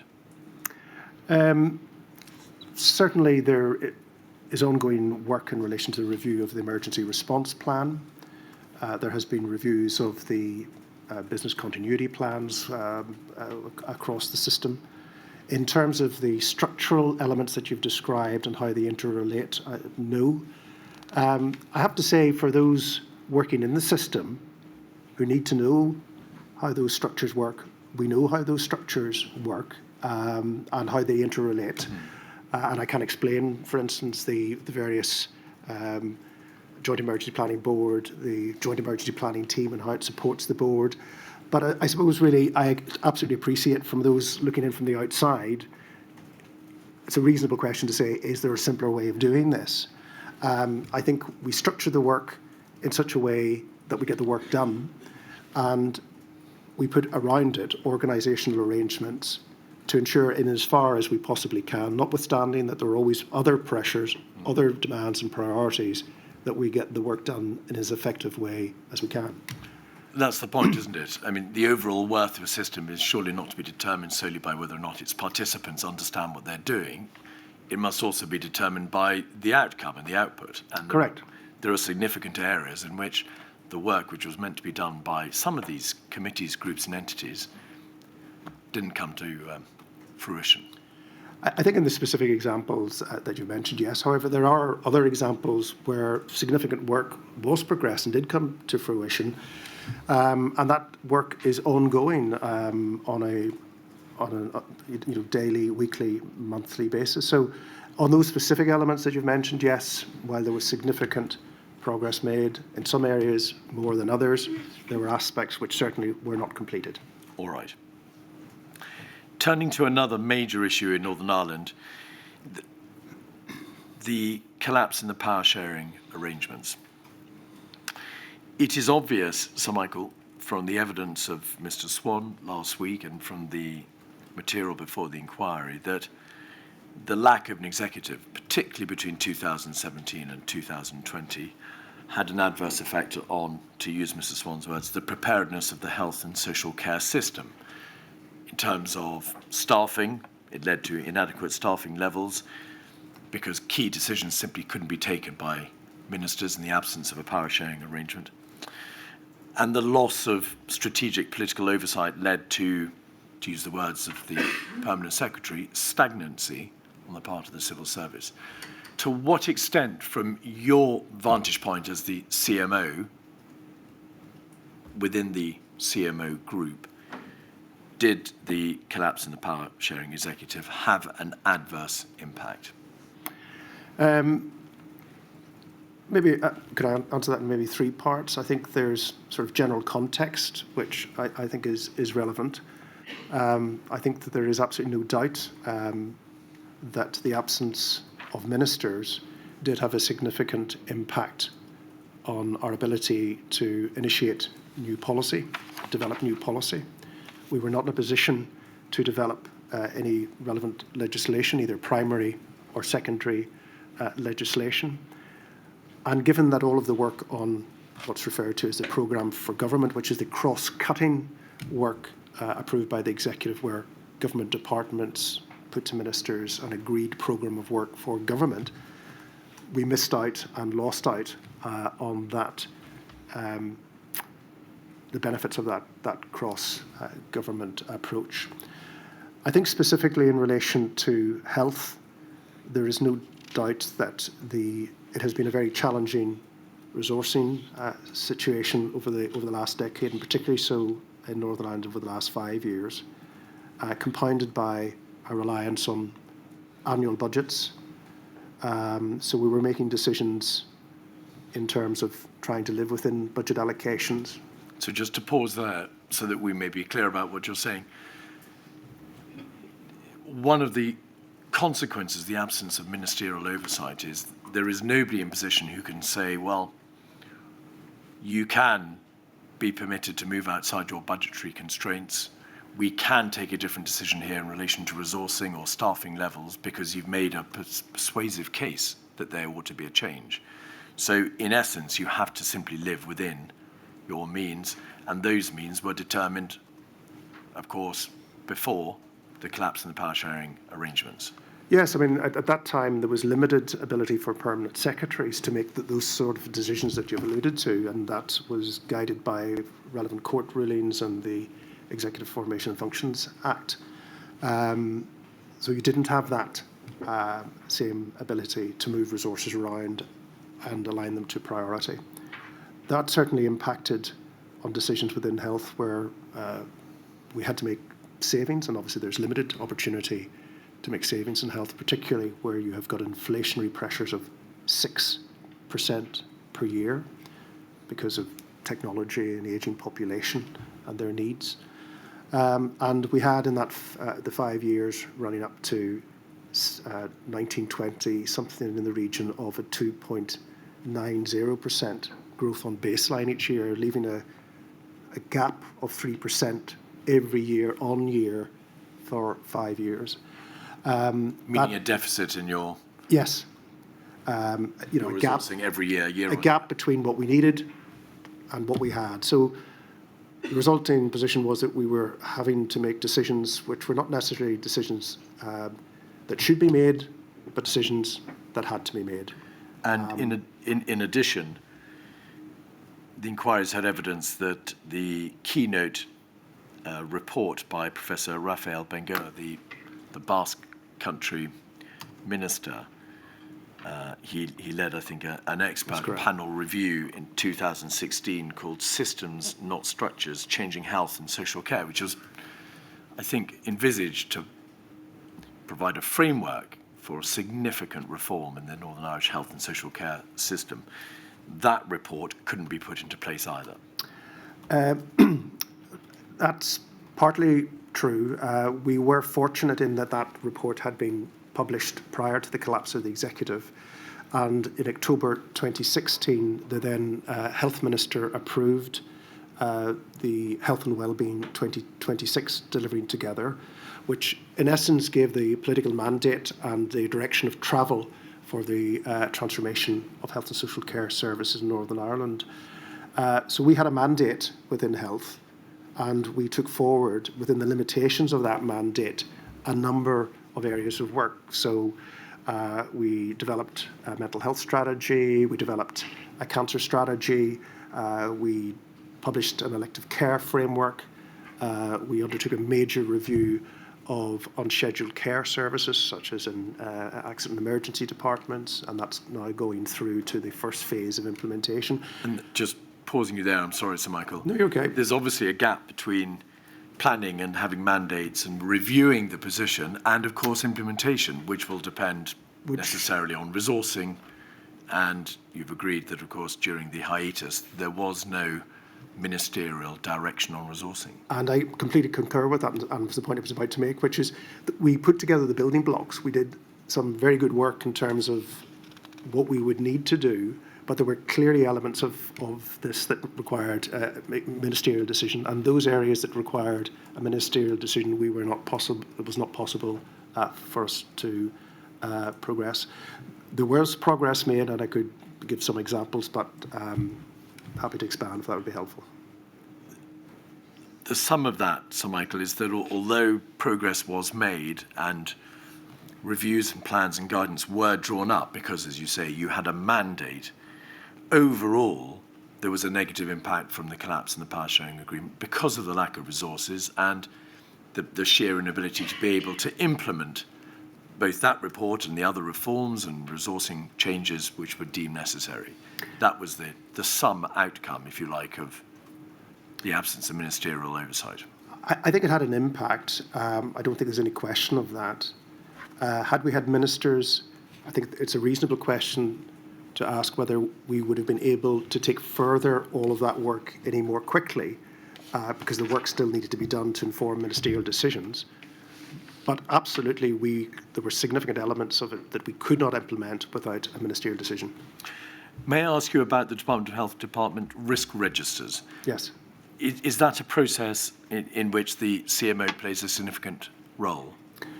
I certainly sign off on it. It's developed by colleagues within CMO Group, the relevant policy areas, and certainly would be brought to my attention. I would see the details of that. I would have an opportunity to ask any questions, seek any clarification, and ultimately, as the risk holder, would approve that to be considered by top management group and subsequently by the departmental board. May we have, please, 185379, which is the 2018-2019 Department of Health Department Risk Register. This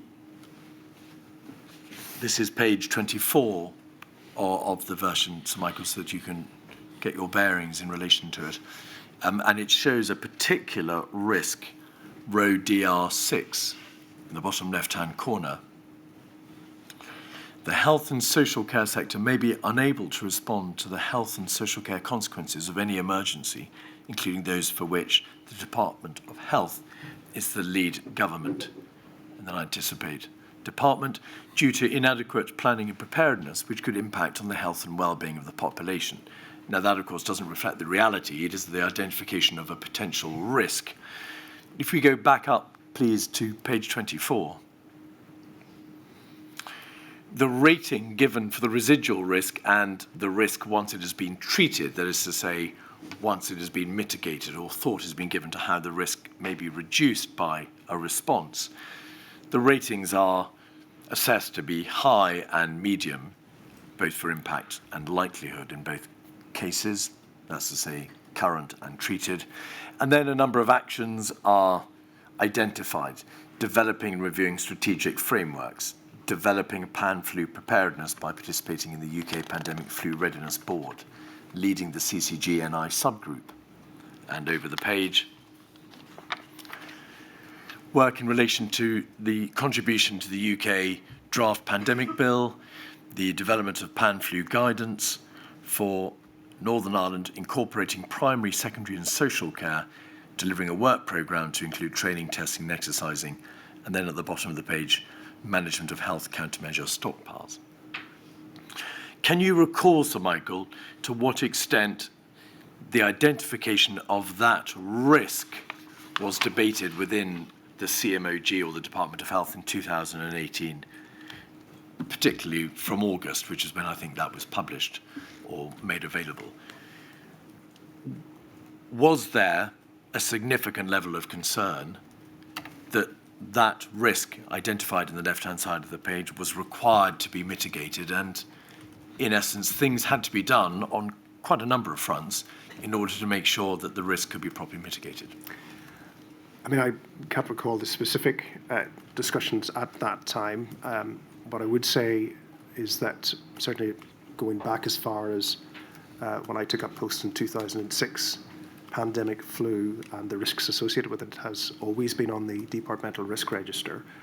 The normal process whereby that would be assessed would involve my receiving the assessment of the risk, as I said, have an opportunity to engage with the team. It would then be discussed on more than one occasion in its development by the top management group of the department, which includes the PermSec and the respective policy leads, including myself, and in due course would be approved. It would be considered then by the departmental board, who would have an opportunity to interrogate it, ask questions, ask for further work or assurance. And then it is brought together and finalised. And then in due course, it would be reviewed on a quarterly basis by the risk holder, i.e. me, by TMG, by the departmental board, and then by, separate to that again, by the Departmental Audit Risk and Assurance Committee, which basically provides assurances to the permanent secretary if there are any gaps in the risk register or in the controls within the risk register about which he should be concerned. So were you the risk owner for this risk, DR6? Yes, these are all corporate risks, departmental risks, but the approach at that time was there had to be one nominated risk holder, and I was the nominated. And is that why your name appears in column 4 under SRO for Senior Responsible Officer? That's correct, yes. Why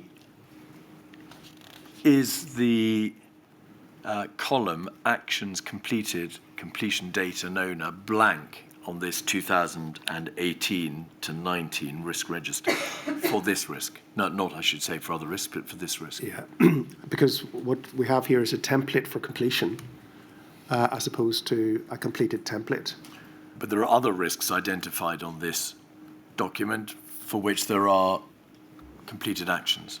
Yes, but the point is that this is a living document and it's updated on a quarterly basis. So that column to the extreme right, which is the action completed, would inform the column that you've highlighted in blue in terms of what progress had been made or why there had been no progress made in a particular area. So at the date of the making available of this variant of the risk register, this form of the risk register, there were no actions completed, and therefore nobody could write into that column anything by way of actions completed, completion date, or ownership. No, I don't think that's a reasonable conclusion. I think that there will be completed documents where these actions are completed, and I'm sure they can be provided to the inquiry for any particular date. So, as I say, it's a living document, and this is a template for completion. By January 2020, and the eve of COVID, and the making available of the subsequent risk register, presumably for 2019 to 2020, do you know whether or not those actions, which are identified as being planned, were completed? Some were completed, others weren't. I mean, I can go through them if that would be helpful to you. Yes, that would be. Perhaps we could start with the pandemic flu preparedness programme. Yes, that was completed. The emergency response plan was updated, signed off in January 2019 and published in February 2019. The pandemic flu guidance for primary, secondary and social care. We've just alluded to that. That was progressed, but not to completion. A draft had been received, but it required further work. So it was not completed by January 2020? That is correct, but progressed, but not completed. The work programme for training, testing and exercising? That was completed. The training was completed in June 2018 with the full exercise of the Emergency Operations Centre in November 2018. So that was the setting up and the running of the hub or the departmental emergency operational centre? Correct. And that was in the context, was it not, of Operation Yellowhammer? It certainly would have been related to that, but again, it was also related to preparation for pandemic flu. It so happened that Yellowhammer was going on in the background as well in terms of EU exit preparation. Was there specific testing of the operational arrangements, the emergency response arrangements, in the context of planning or emergency preparedness for infectious disease? Because I must suggest to you that Sure. although it's clear that the hub was operating for Operation Yellowhammer and also the Departmental Emergency Operational Centre, it doesn't appear that they were operating for the purposes of readying the task force for pandemic planning. I mean, the EOC operates generically, irrespective of what the threat or hazard is. It isn't a specific response mechanism or coordination mechanism to a particular threat. But I'm sorry, Sir Michael, that action planned was to deliver a work programme to ensure clear understanding of roles and responsibilities of key responders and familiarisation with key activities and processes in the context of planning and preparedness which could impact on the health and well-being of the population. Yes. So rather different. No, I think that's the point I'm making, is that the activity of the EOC is agnostic to whatever the threat is. Its role, function, its communications in and out to the department from the health service, the sharing of information across government, its support to myself if it's activated in chairing the strategic cell, is agnostic to whatever the threat is. So it's about the process of informing, taking information in to inform strategic decisions by myself if I was chairing Gold, and sharing that strategic information out across other departments and back out to the health service. So in many respects, it's neutral in terms of what the particular threat is. So it provides a generic function. Mr. Keith, is that a convenient? Yes, Lady, it is. I shall return at 3:15. All rise.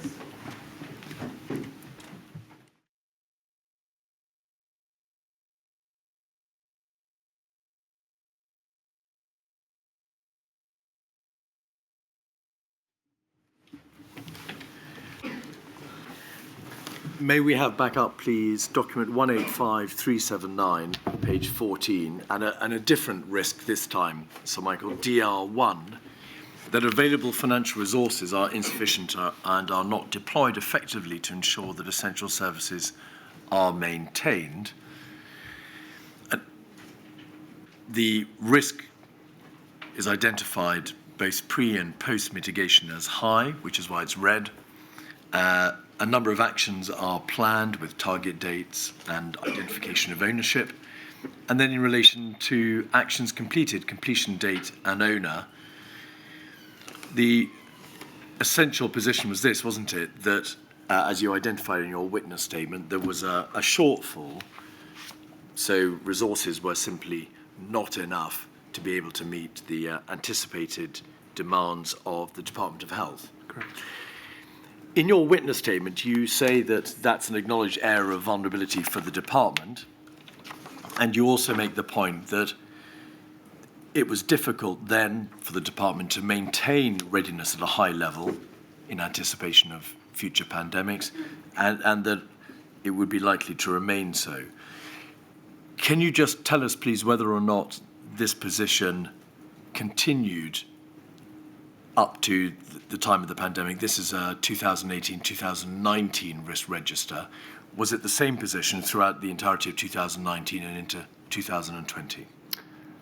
Yes, and probably has deteriorated since that time. In your witness statement, you also refer to a report from the Department of Health Emergency Planning Branch and a lessons learned review. It's dated November 2021. It's 188797. Page 9, please.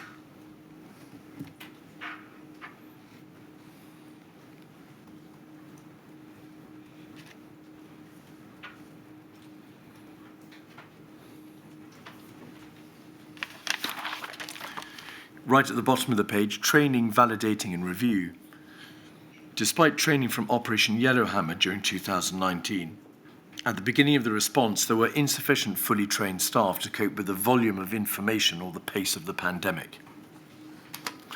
So there wasn't just the resourcing issue that had fed through to an absence or an insufficiency in the correct number of fully trained staff to be able to cope with the position as the department went into the pandemic. Yes, there were probably two separate aspects to that. I mean, we had 62 staff trained, but even that, given the demands of the pandemic, initially wasn't sufficient, and we had to go out for more volunteers. The second aspect that compounded it was the remote working.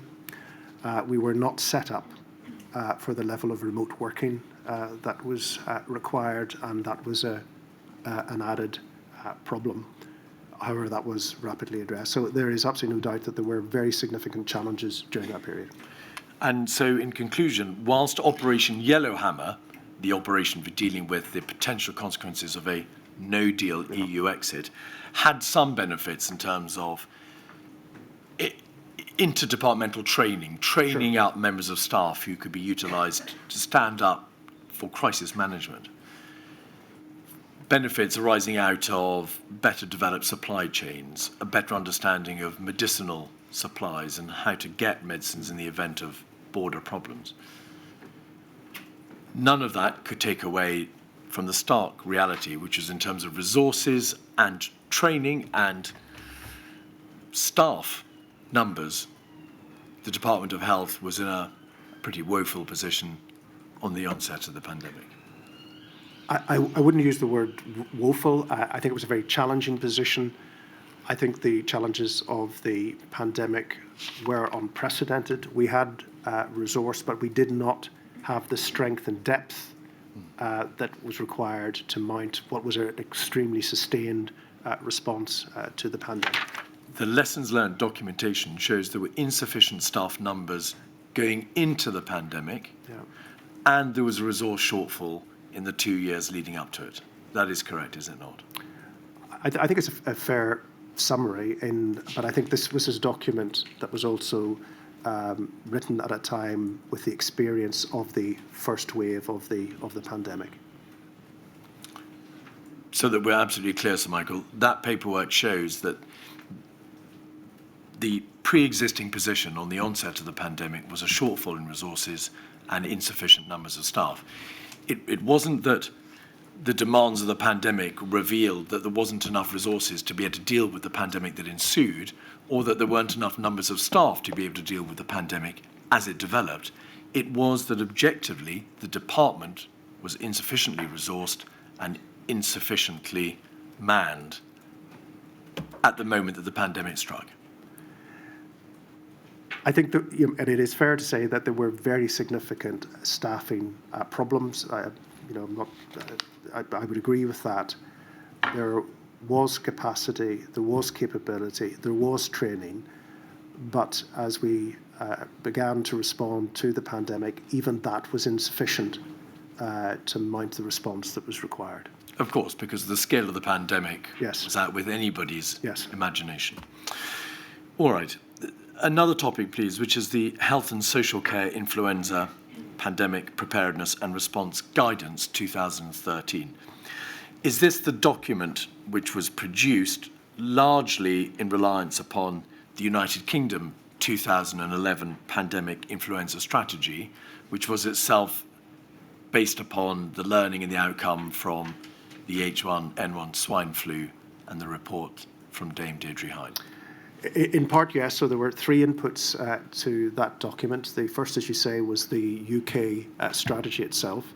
The second was the recommendations arising from Dame Deirdre Hine's review. And the third element was then a sort of lessons learnt report that we did internally within the department. And those three elements contributed to that document, yes.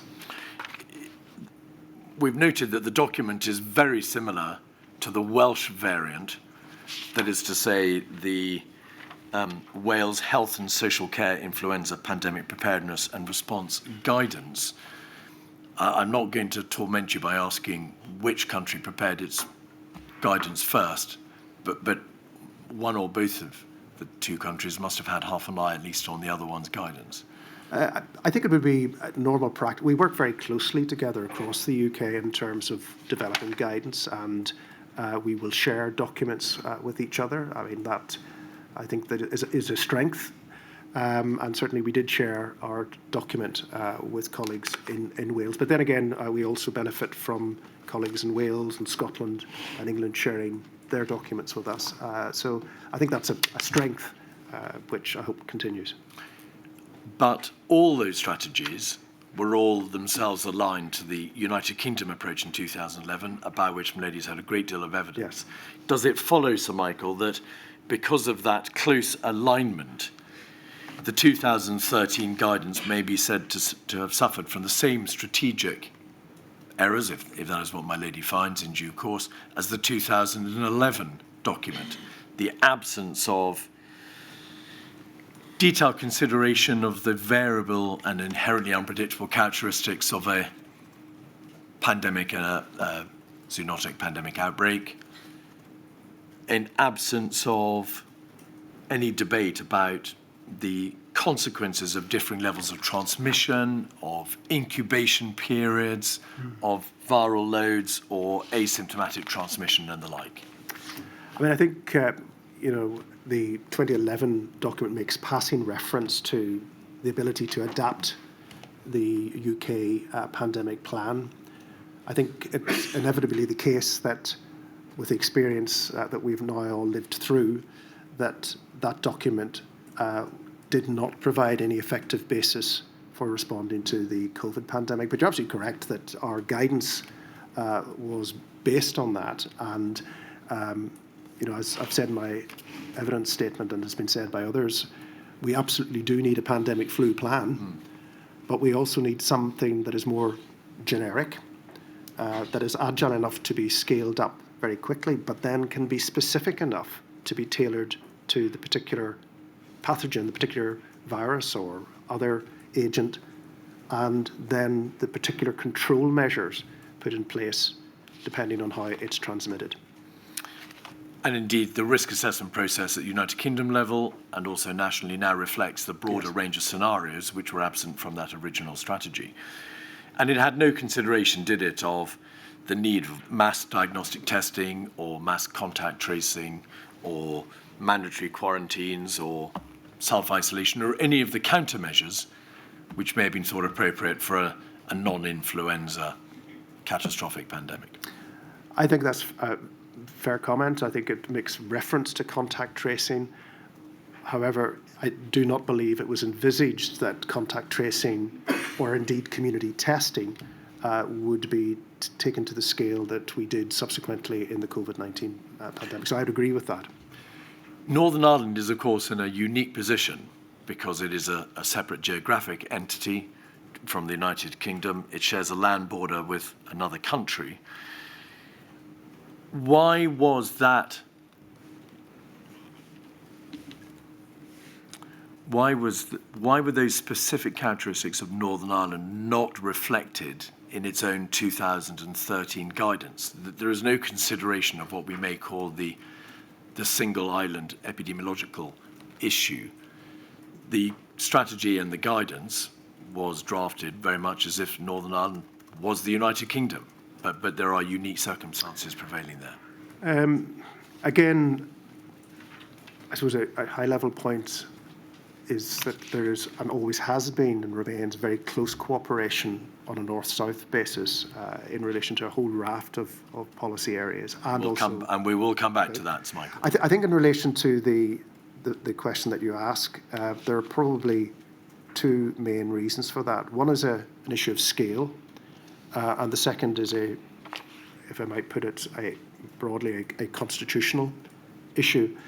In terms of scale, we benefit hugely from being integrated into the UK system in terms of pandemic preparedness at all levels, both in terms of preparedness, planning, and in response.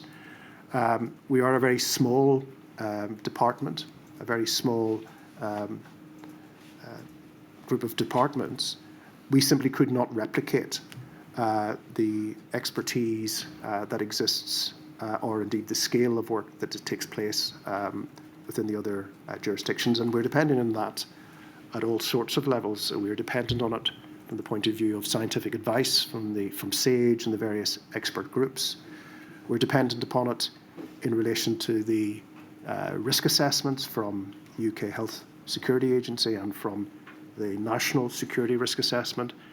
And we're also dependent on it from the point of view of response. So in terms of the clinical countermeasures management board, in terms of the procurement of PPE at a national level, the procurement of vaccines, antibiotics. And we benefit from it, as we discussed earlier, from all of the work that was taken forward, for instance, through the Pandemic Flu Readiness Board in terms of the Pandemic Flu Bill.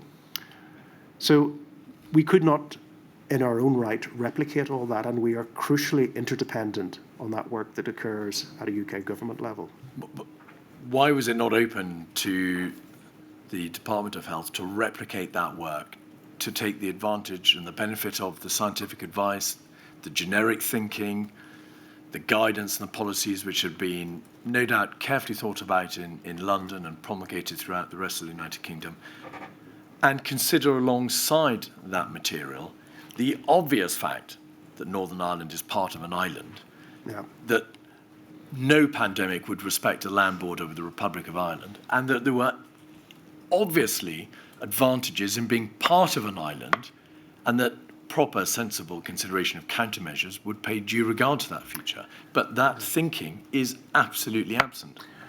I think that probably comes on to my second point. I absolutely agree with you that the premise of your question, that pandemics know no borders. The constitutional reality is that we are part of the United Kingdom. Of course. And in relation to, reserve matters such as international travel, for instance, that was an important consideration in the pandemic. That is a matter which is reserved.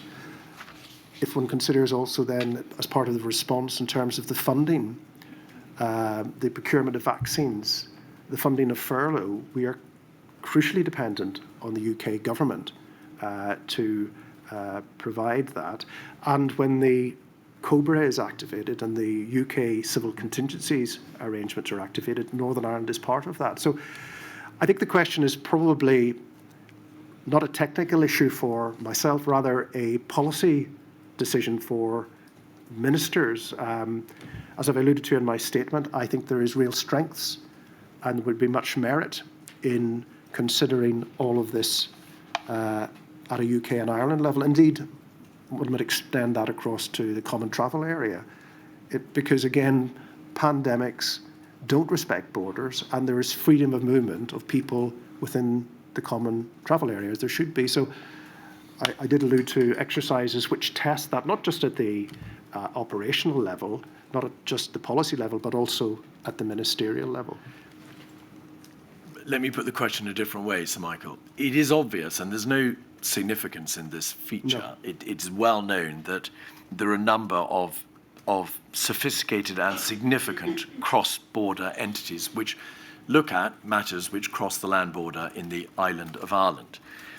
You've given examples of bodies dealing with obesity prevention, the All-Ireland Food Poverty Network, the North-South Alcohol Policy Advisory Group, the British Irish Council work stream. There's work on suicide prevention cross-border, and there is, as we've heard last week, the Cross-Border Emergency Management Group. So there's no surprise. No.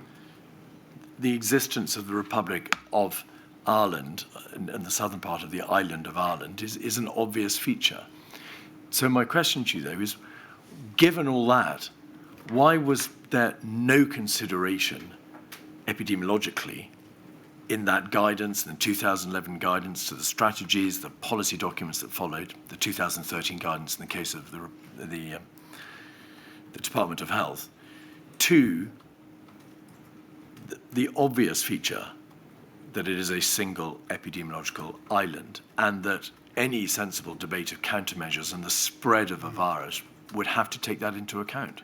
Well, I think it's, if I may say so, I think it's broader than a single epidemiological unit that is the island of Ireland. It goes much further. I think that involves the UK and the island of Ireland, and I think that's the point that I was making, that I think that is a policy matter for respective governments to consider, although I'm well out with my area of competence to speak on the responsibility of governments, but I do think that that is a matter for governments to consider, those interfaces. Now, there are mechanisms in relation to, you mentioned the British Irish Council, etc. There are mechanisms in place at a very practical level in terms of, and answering the question about common epidemiological approach.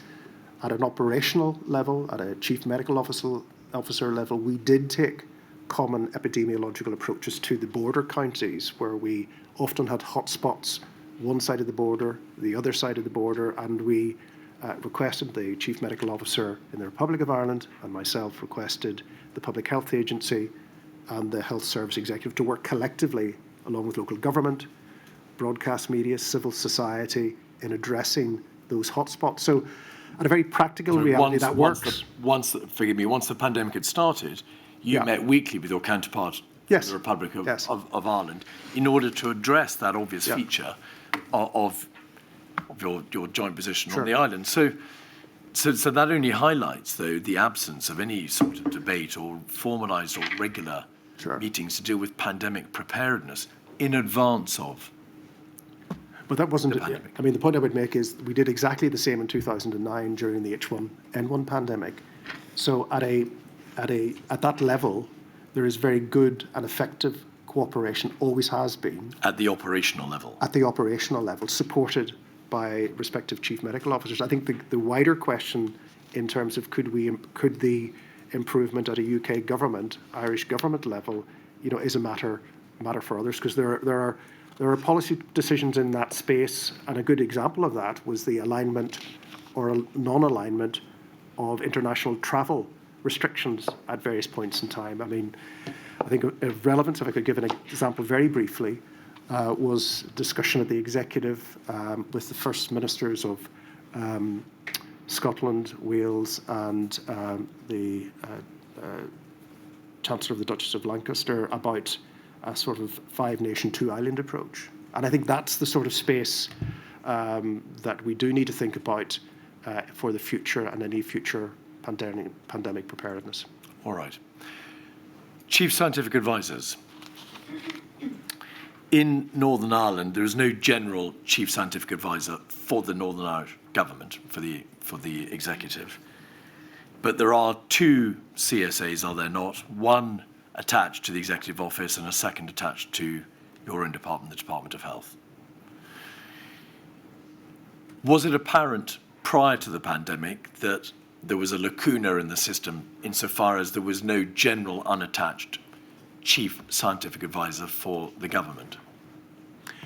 Just to take it back a little bit, there are two Chief Scientific Advisors, one within Department of Health and the second one within the Department... DAERA. Yes. I'm sorry, yes, you're Not right. Department of Agriculture, Environment, Rural Affairs.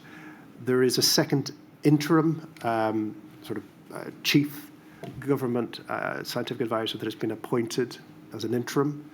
And as you heard from Dennis McMahon's evidence, there have been a number of attempts to appoint a substantive government chief scientific advisor. But that, I mean, the point is well made that there is not a central government chief scientific advisor. I think that is an inherent weakness. And the CSA role was, at least pre-pandemic, part-time. It's obvious that very little advice was sought from Professor Young, who was the Chief Scientific Advisor for the Department of Health. No, again, I did hear that in questions and evidence provided during Robin Swan's session. It is not accurate to state that the Department of Health Chief Scientific Advisor did not provide advice to the department. He provided it on an ongoing basis on a number of really important areas, such as the Health and Social Care Research and Development Strategy, the Northern Ireland Genomic Strategy, the Northern Ireland Rare Disease Strategy, but that advice was provided to the Department of Health. I think and so may not have found its way to the Executive Office and to the attention of... Yes, and I think that's the point that Professor Young was making, that he had not been asked to provide advice directly to the executive. It's just a statement of fact. So there is a plan for the future recruitment of a chief governmental chief scientific advisor. Can you say to what extent those plans have developed? I mean, that's been taken forward by the Executive Office, as I understand, so I couldn't really comment on the detail of that. All right. Within the Department of Health, was there any contribution to the issue of pandemic preparedness on the part of the CSA within the Department of Health? No, the contribution to pandemic preparedness, apart from myself, would involve the two Deputy Chief Medical Officers, the Senior Medical Officer for Health Protection, who would have provided specific scientific and public health advice, and other colleagues within the Public Health Agency as necessary. So the role of the departmental chief scientific advisor was really in response mode, where with myself he would support me in providing scientific and public health advice to the health minister.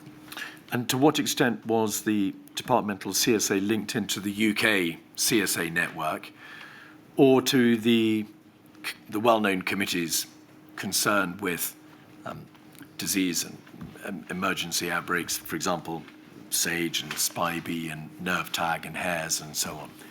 I mean, we benefit hugely from those expert committees and our representation on them in whatever capacity, either as observers or as full members.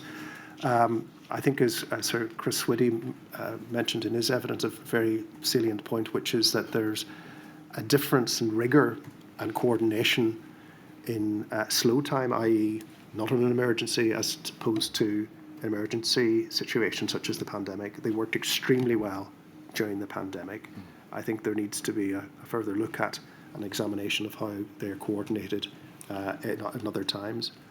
Professor Young was able to get the benefit of SAGE because, of course, he became a full-time attendee from March 2020 onwards. Yes. Prior to that time, Northern Ireland had only observer status, did it not, on SAGE? We wouldn't necessarily be invited to attend. Certainly, I attended meetings in February of SAGE, a number of SAGE meetings. I think it's fair to say that there were many demands for a number of meetings over that period. It was often difficult to attend meetings, and also I think, as you've heard from other witnesses, initially those were on conference calls and the sound quality was not good. And certainly throughout the pandemic, and particularly after the return of the Chief Scientific Advisor from a period of absence due to ill health, the department was represented by either himself or his deputy, because we appointed a deputy for a period at all of the SAGE, well, certainly almost all of the SAGE meetings. But it's obvious going forward that in respect of any health emergency affecting Northern Ireland, there must be full participation by its officials on the relevant bodies, including SAGE. Yes, I mean, I think Sir Chris covered this as well. I mean, the only person that is entitled to full-time membership is the chair, and obviously it depends on the nature of the emergency. Certainly, if it's a health emergency, I think my belief is that there would be absolute requirement for us to be full members from the outset. Do you know what the position is in relation to the JCVI, the Joint Committee on Vaccinations and Immunisations, and also the AC, the Advisory Committee on Dangerous Pathogens? Are they committees on which Northern Ireland has observer status or full participant status? We have observer status on both of those committees. In relation to JCVI, we from 2015 we have both observer status and also an individual who is now a full member of JCVI and also able to attend subgroup meetings of JCVI. So we are well represented on JCVI. You, in April of 2020, established the Strategic Intelligence Group, chaired by the CSA, I presume from your department, so the departmental CSA, and including members from a number of august universities and academic institutions and the PHA, and also, I think, members of your own department as experts. Why, if you were receiving sufficient scientific and technical advice from the UK bodies, was it necessary to set up the Strategic Intelligence Group? I mean, it is good practice that the provision of scientific advice is open to scrutiny. And up until the establishment of the Strategic Intelligence Group, the coordination of that advice to ministers was being provided by myself, with input from Professor Young and the two Deputy Chief Medical Officers. We felt that without seeking to replicate or second-guess SAGE, we felt there would be much merit in a wider group of individuals considering not just the SAGE advice, but other publications, other evidence emerging from other parts of the world, and actually to take that and apply it in the context of the trajectory of the pandemic in Northern Ireland. So I have to say it was very useful.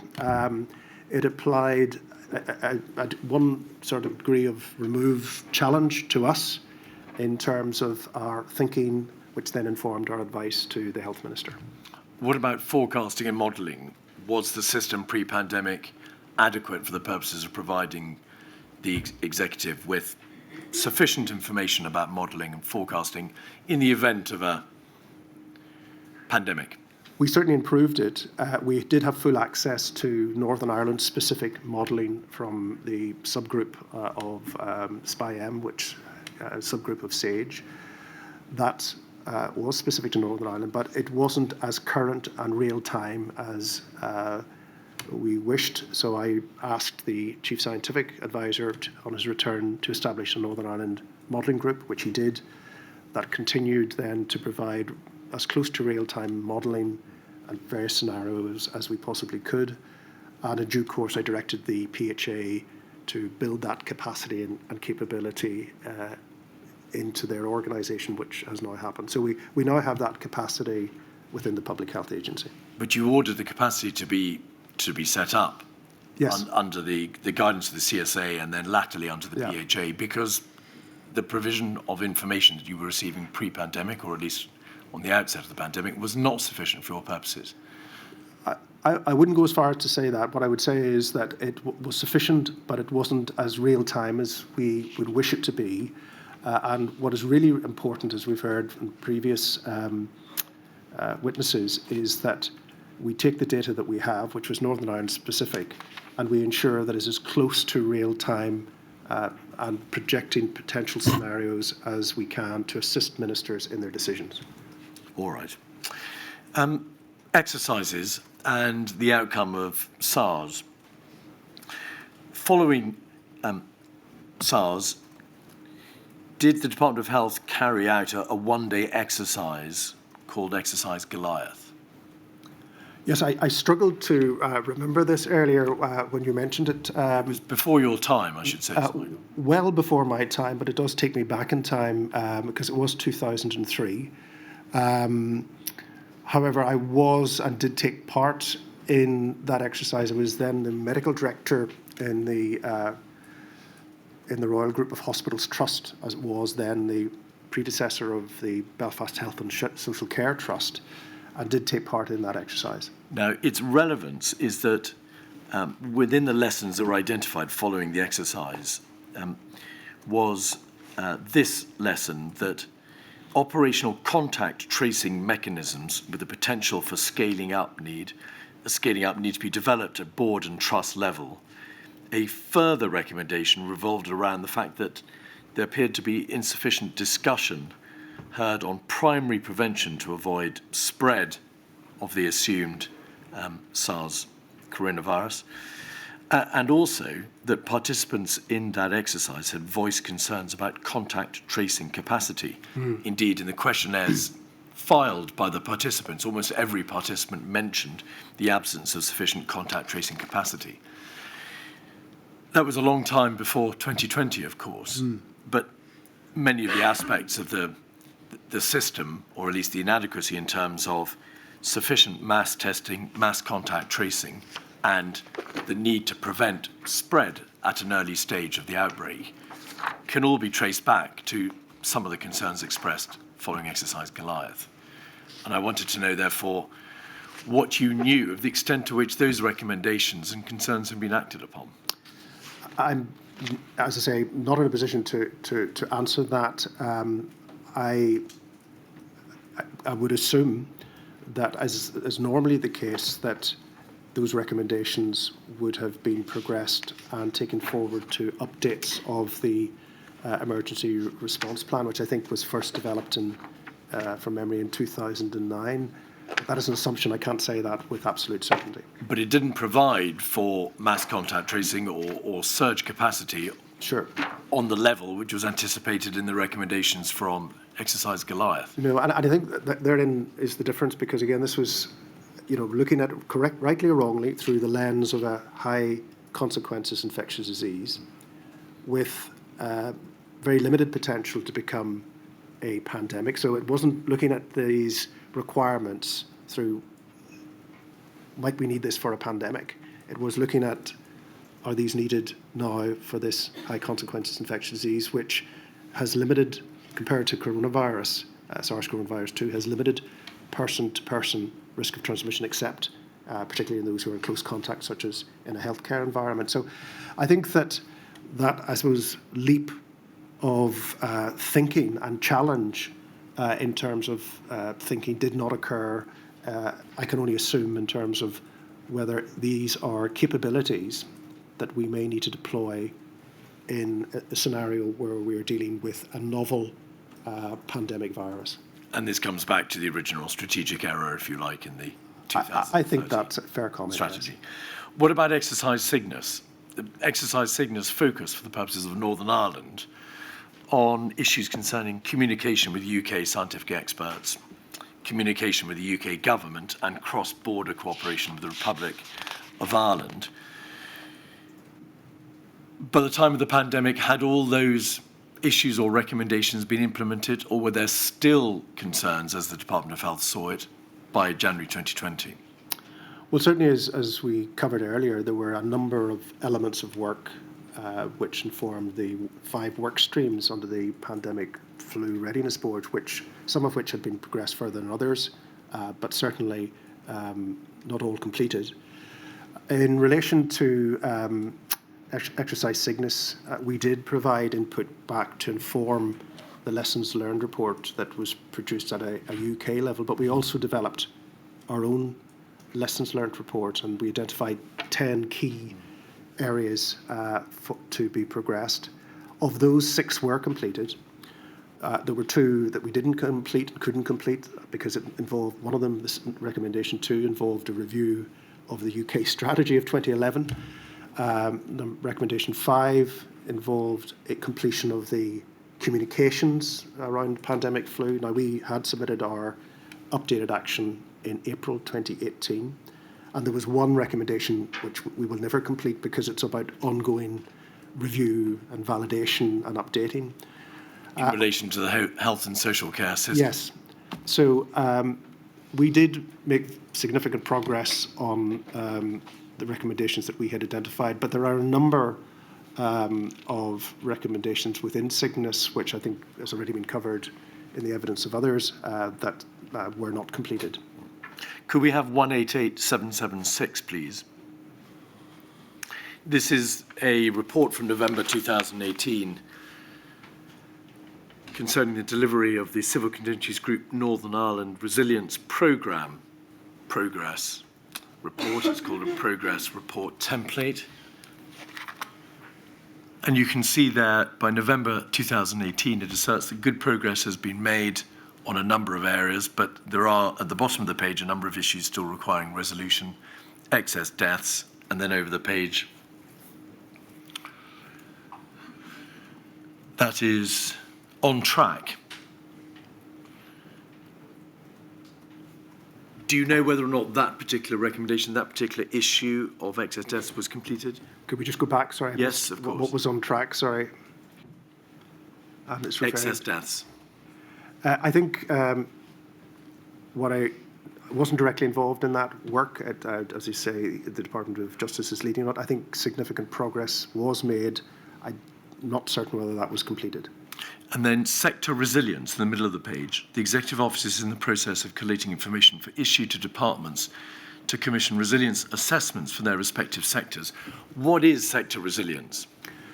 It refers to, in simple terms, the preparation for the non-health related consequences of a pandemic. So the impact across broader society, the impact on the economy, the impact on education, the impact on a range of other sectors. Again, that area of work and that coordination of work on the non-health pandemic consequences falls to TEO to progress. All right. And then do we take it that the first bullet point, resilience in health and social care, the preparatory work to establish a group to draw up service-facing surge and triage guidance was the work to which you made reference at the beginning of your evidence? That's correct. Which, due to the demands of Operation Yellowhammer and then the onset of the pandemic, was never completed. The risk register for the Department of Health at the time, to which we looked earlier, made plain that the health and social care sector might be unable to respond to the health and social care consequences of any emergency due to inadequate planning and preparedness. So may we take it from that there was a general awareness that important parts of the post-Cygnus recommendations, because of the demands of lack of resource and insufficient staff numbers, were not being brought to fruition? I make a sort of distinction, if I might. And I hope this is clear, the purpose of a risk register is to ensure that the objectives of the department are met. And clearly the department has a responsibility to provide health and social care services in whatever circumstances. So the purpose of the risk register is to delineate some of the critical risks. It's not to say there's a significant risk that's going to happen. It's saying this is a risk that we need to be very mindful of. This is a risk we need to be prepared for, and we need to take a range of mitigating actions to prevent that from happening. These are those that fall to health in terms of, which we discussed earlier, are some of those mitigations. They're not all of them, but they are some of the mitigations, because it's not an exhaustive list. It's some of the high-level mitigations that went into the departmental risk register. But not all the mitigations were put into effect for the reasons that you described. Yes. So the risks, of course, continue to exist because they were not all met by way of the mitigating measures for the reasons you've described. And the only other point I would make is that risk will always remain on the risk register because it is a material risk that will continue to remain on the risk register as it has done from 2008. Is it a risk that we always need to be mindful of? So it's never resolved. It always needs to remain as a risk. And as I say, there's a need to update the actions that we will take to manage the risk. Quite. But because it was a high-level departmental risk register, the department at a high level was aware of the risks, of course, and the absence, in part, of the proper mitigating steps being taken to mitigate the risks. In part, but as I say, there are a range of other mitigations that are in place that are not necessarily reflected in the department's risk register, but would be reflected in the risk register of other organisations who will be mounting the operational response. So this is a very high-level departmental document. One of the other pieces of learning that came out of Exercise Cygnus was the need to collaborate on cross-border issues and, quote, operate a joined-up strategy with the Republic of Ireland. We've debated already some of the bodies Sure. to which you personally were party. Did the system of cross-border collaboration improve after 2016 and the outcome of Cygnus before 2020, or was it in a state of stasis? I can only comment from my own experience and knowledge. From taking up post in 2006, there's always been very effective working relationships between both departments, but that's not really the question. As to whether or not the recommendations in respect of cross-government collaboration were progressed and taken forward by the UK government, and they engaged with the Irish government, I couldn't say. All right. Inequalities and data disaggregation. In your witness statement, you refer to the development of a vulnerable people protocol to define vulnerable people. And I think it was your team that developed the protocol in order to try to identify persons who would need particular assistance, of course, in the event of a pandemic. Well, when was that protocol drawn up? It was pre-pandemic, was it not? Yeah, from memory, it was drawn up and completed in 2013 following a particularly severe episode of severe weather that Northern Ireland experienced at that time. So 2013 from recollection. And then was it subject to variation throughout and then utilised at the time of the pandemic? Yeah, I think it was updated in 2016. I mean, I don't know if you want to expand on the approach taken or... But I was going to ask you, was it a protocol that paid attention to the clinical needs of vulnerable persons? Or was it a protocol that was able to identify vulnerabilities ethnically and socially as well? It was more of a generic document, so the approach, I mean, the initial thinking of this was that we could develop a list of lists with appropriate safeguard to data protection and personal information of vulnerable people right across Northern Ireland. Obviously, that wasn't possible.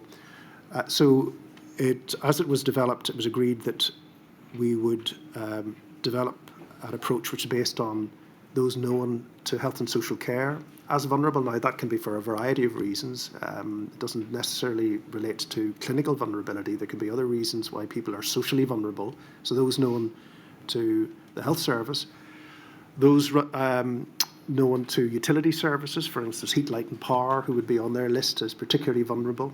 And then we had a third category, which was the emerging vulnerable. Because obviously in any particular emergency situation, there can be people who emerge as the emergency progresses who were not immediately obviously vulnerable at the outset. So that was the approach that was taken. And you may not be known to the authorities. And you may not be known. You may need to be discovered. Yeah. And was that protocol of great practical utility in the face of the pandemic itself?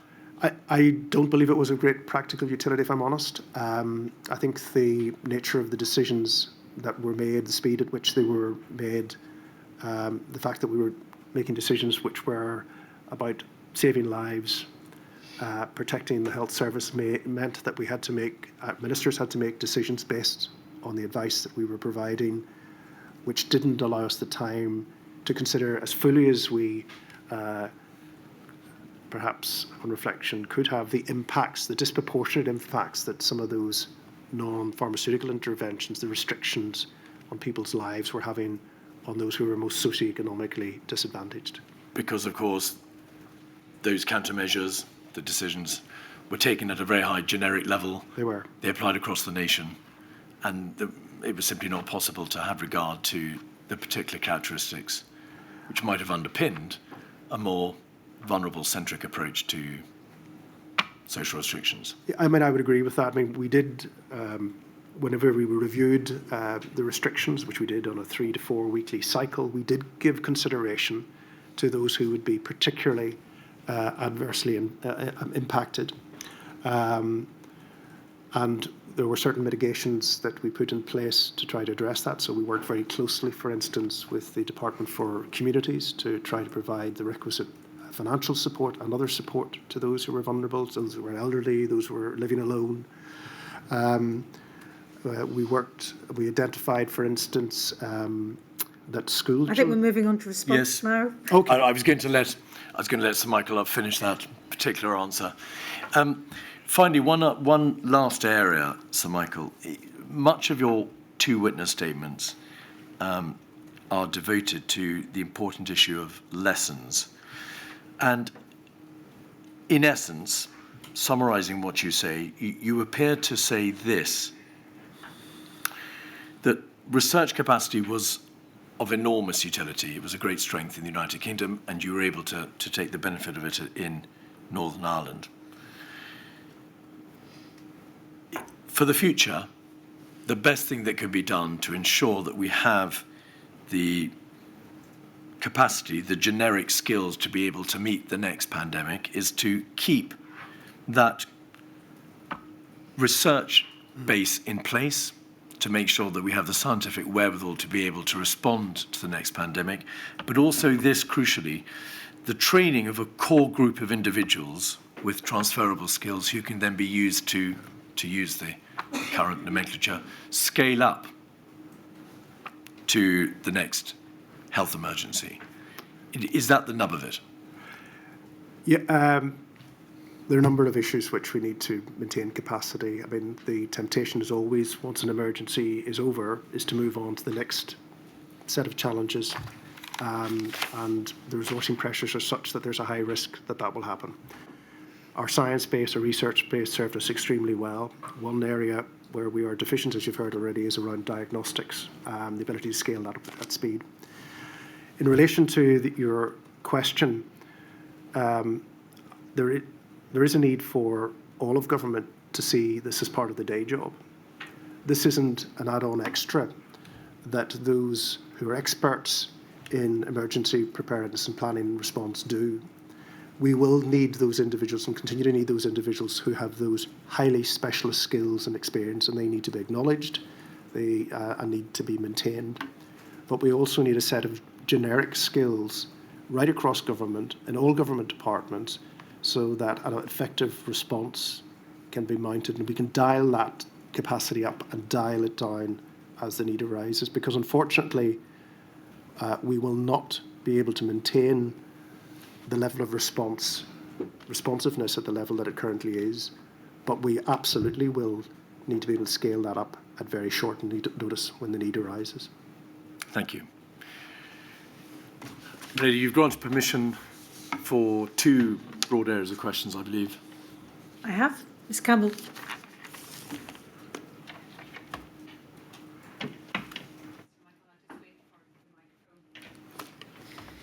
To go live.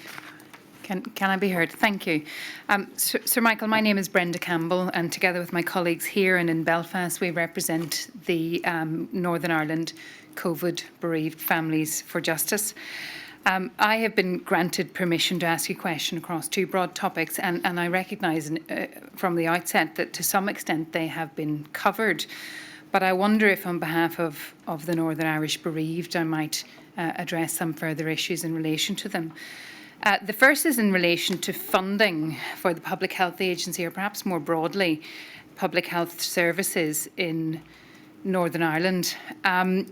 I don't know if you listened to the early stages of evidence that my lady heard, but we heard from Professors Bamborough and Marmot. Are those names? You're nodding, so yes. I'm assuming you tuned into their evidence. But in their report and in their evidence, they told us that the UK fell from being ranked 26th globally in terms of life expectancy in 2010 to 36th globally by 2020, so 1 per year, if in fact it was not more rapid at different times. They went on to say that life expectancy growth started to stall across the UK in 2011. Something had changed in 2010 and 2011, and it coincided with a new government whose stated ambition was austerity. And we heard some evidence in relation to that this morning from Dr. Coquella as well, and his reference to the King's Fund. Now, you're nodding because no doubt those statistics are worryingly familiar to you in your role as a Chief Medical Officer and indeed Chief Executive of the Belfast Health and Social Care Trust across that period. When it comes to Northern Ireland, I wonder if we could put up, please, Dr. Kirkella's expert report. It's INQ 30205-178, and I'm hoping it's page 79 in paragraph 124, which deals specifically with Northern Ireland. So it's 205-178. And paragraph 124, please. There we go. Do you see it? It just goes across 2 pages, I think. So Dr. Coquella, in his report, notes that between 2010 and 2019, the provision of Northern Irish public health services was subject to numerous reviews while suffering from a stagnating or reduced funding and political status. Following its creation, PHS overall budget for health protection almost halved from 8.4 million in 2009 to 2010, which was 15% of total programme funds, to 4.5 million in 2012 to 13, 7% of total programme funds, before rising back to 7.7 million, still only 10.6% of total programme funds, in 2014 and 2015. And he observed that budgets during the second half of the 2010s remained relatively static, with the Public Health Agency at times resorting to voluntary redundancies to save costs, which negatively impacted on staff morale. That chimes to some extent with the evidence that you were able to give us this morning. And should we understand that your evidence is that the situation has not improved since? If anything, the situation has deteriorated since. Yes. And I say I don't recognise the detail of those figures in relation to health protection, but I'm happy to talk generally about the public health budget allocation. Well, that might be for a future module, but certainly where Dr. Kekela leaves off in 2019, the situation is that the Public Health Agency has suffered from real term reductions over a decade-long period. And what the bereaved families really are interested in is the impact of that on pandemic preparedness. Did you hear the evidence last week from Mr. Swan? I did, yes. You did. And he told us, and it was dealt with in some terms this morning, and again in your evidence, about the need for transitional funding to be available in Northern Ireland, not just so that the health service could keep going, but so that very much needed reform could take place. And you agree with that evidence, I've no doubt, in relation to yes. Mr. Swan. What he went on to say was that the impact of that, or the consequences of that, were, whilst there was readiness for some aspects of pandemic planning, the aspects where we'd actually failed to invest and reform our health service had an adverse effect on how we responded as a Department of Health and as a society in regards to the additional supports that we had. So although there was some readiness, essentially, the health service was ill-equipped to cope with the requirements of the pandemic. Would you agree with that? Plans and preparation are really important, but one of the most crucial aspects of the ability to respond to any emergency, particularly a sustained one or a pandemic, is the resilience of the health and social care system. I think it is fair to say, and this is a personal and professional view, that the health service in 2020 was not as resilient as it even was in 2009 with the H1N1 pandemic, and there are a number of reasons for that, and you've alluded to some of them. The lack of structural change, which was compounded by the resourcing situation, and as I said earlier, decisions that were made to live within budget allocation as opposed to decisions that should be made. And as a result, that resulted in decisions that were short-term and in the long term counter-strategic and likely to cost more, particularly in relation to the priority that needs to be afforded public health. Well, one practical consequence is that you've told us that certainly as a significant part of your role in terms of planning, there was a recognition of a need for surge plans and for surge capacity within the health service and social care as well, and you'd agree with that. That there was a task and finish group that was to review and update an influenza pandemic surge guidance, although that wasn't quite completed. Ms Cameron, I'm sorry to interrupt, but you do seem to be straying somewhat from, I think these are matters that Mr Keith has already covered. In fact, my lady, I hope I'm not straying too much, save to put it into the context of the evidence that we heard from Mr Swan last week. If I may, it's in fact the last topic under this heading, and it was only if I look at the question in particular, it's about how the impact was mitigated with a focus on, and just to use the example of surge, given that it was both evidence from last week and indeed evidence from today.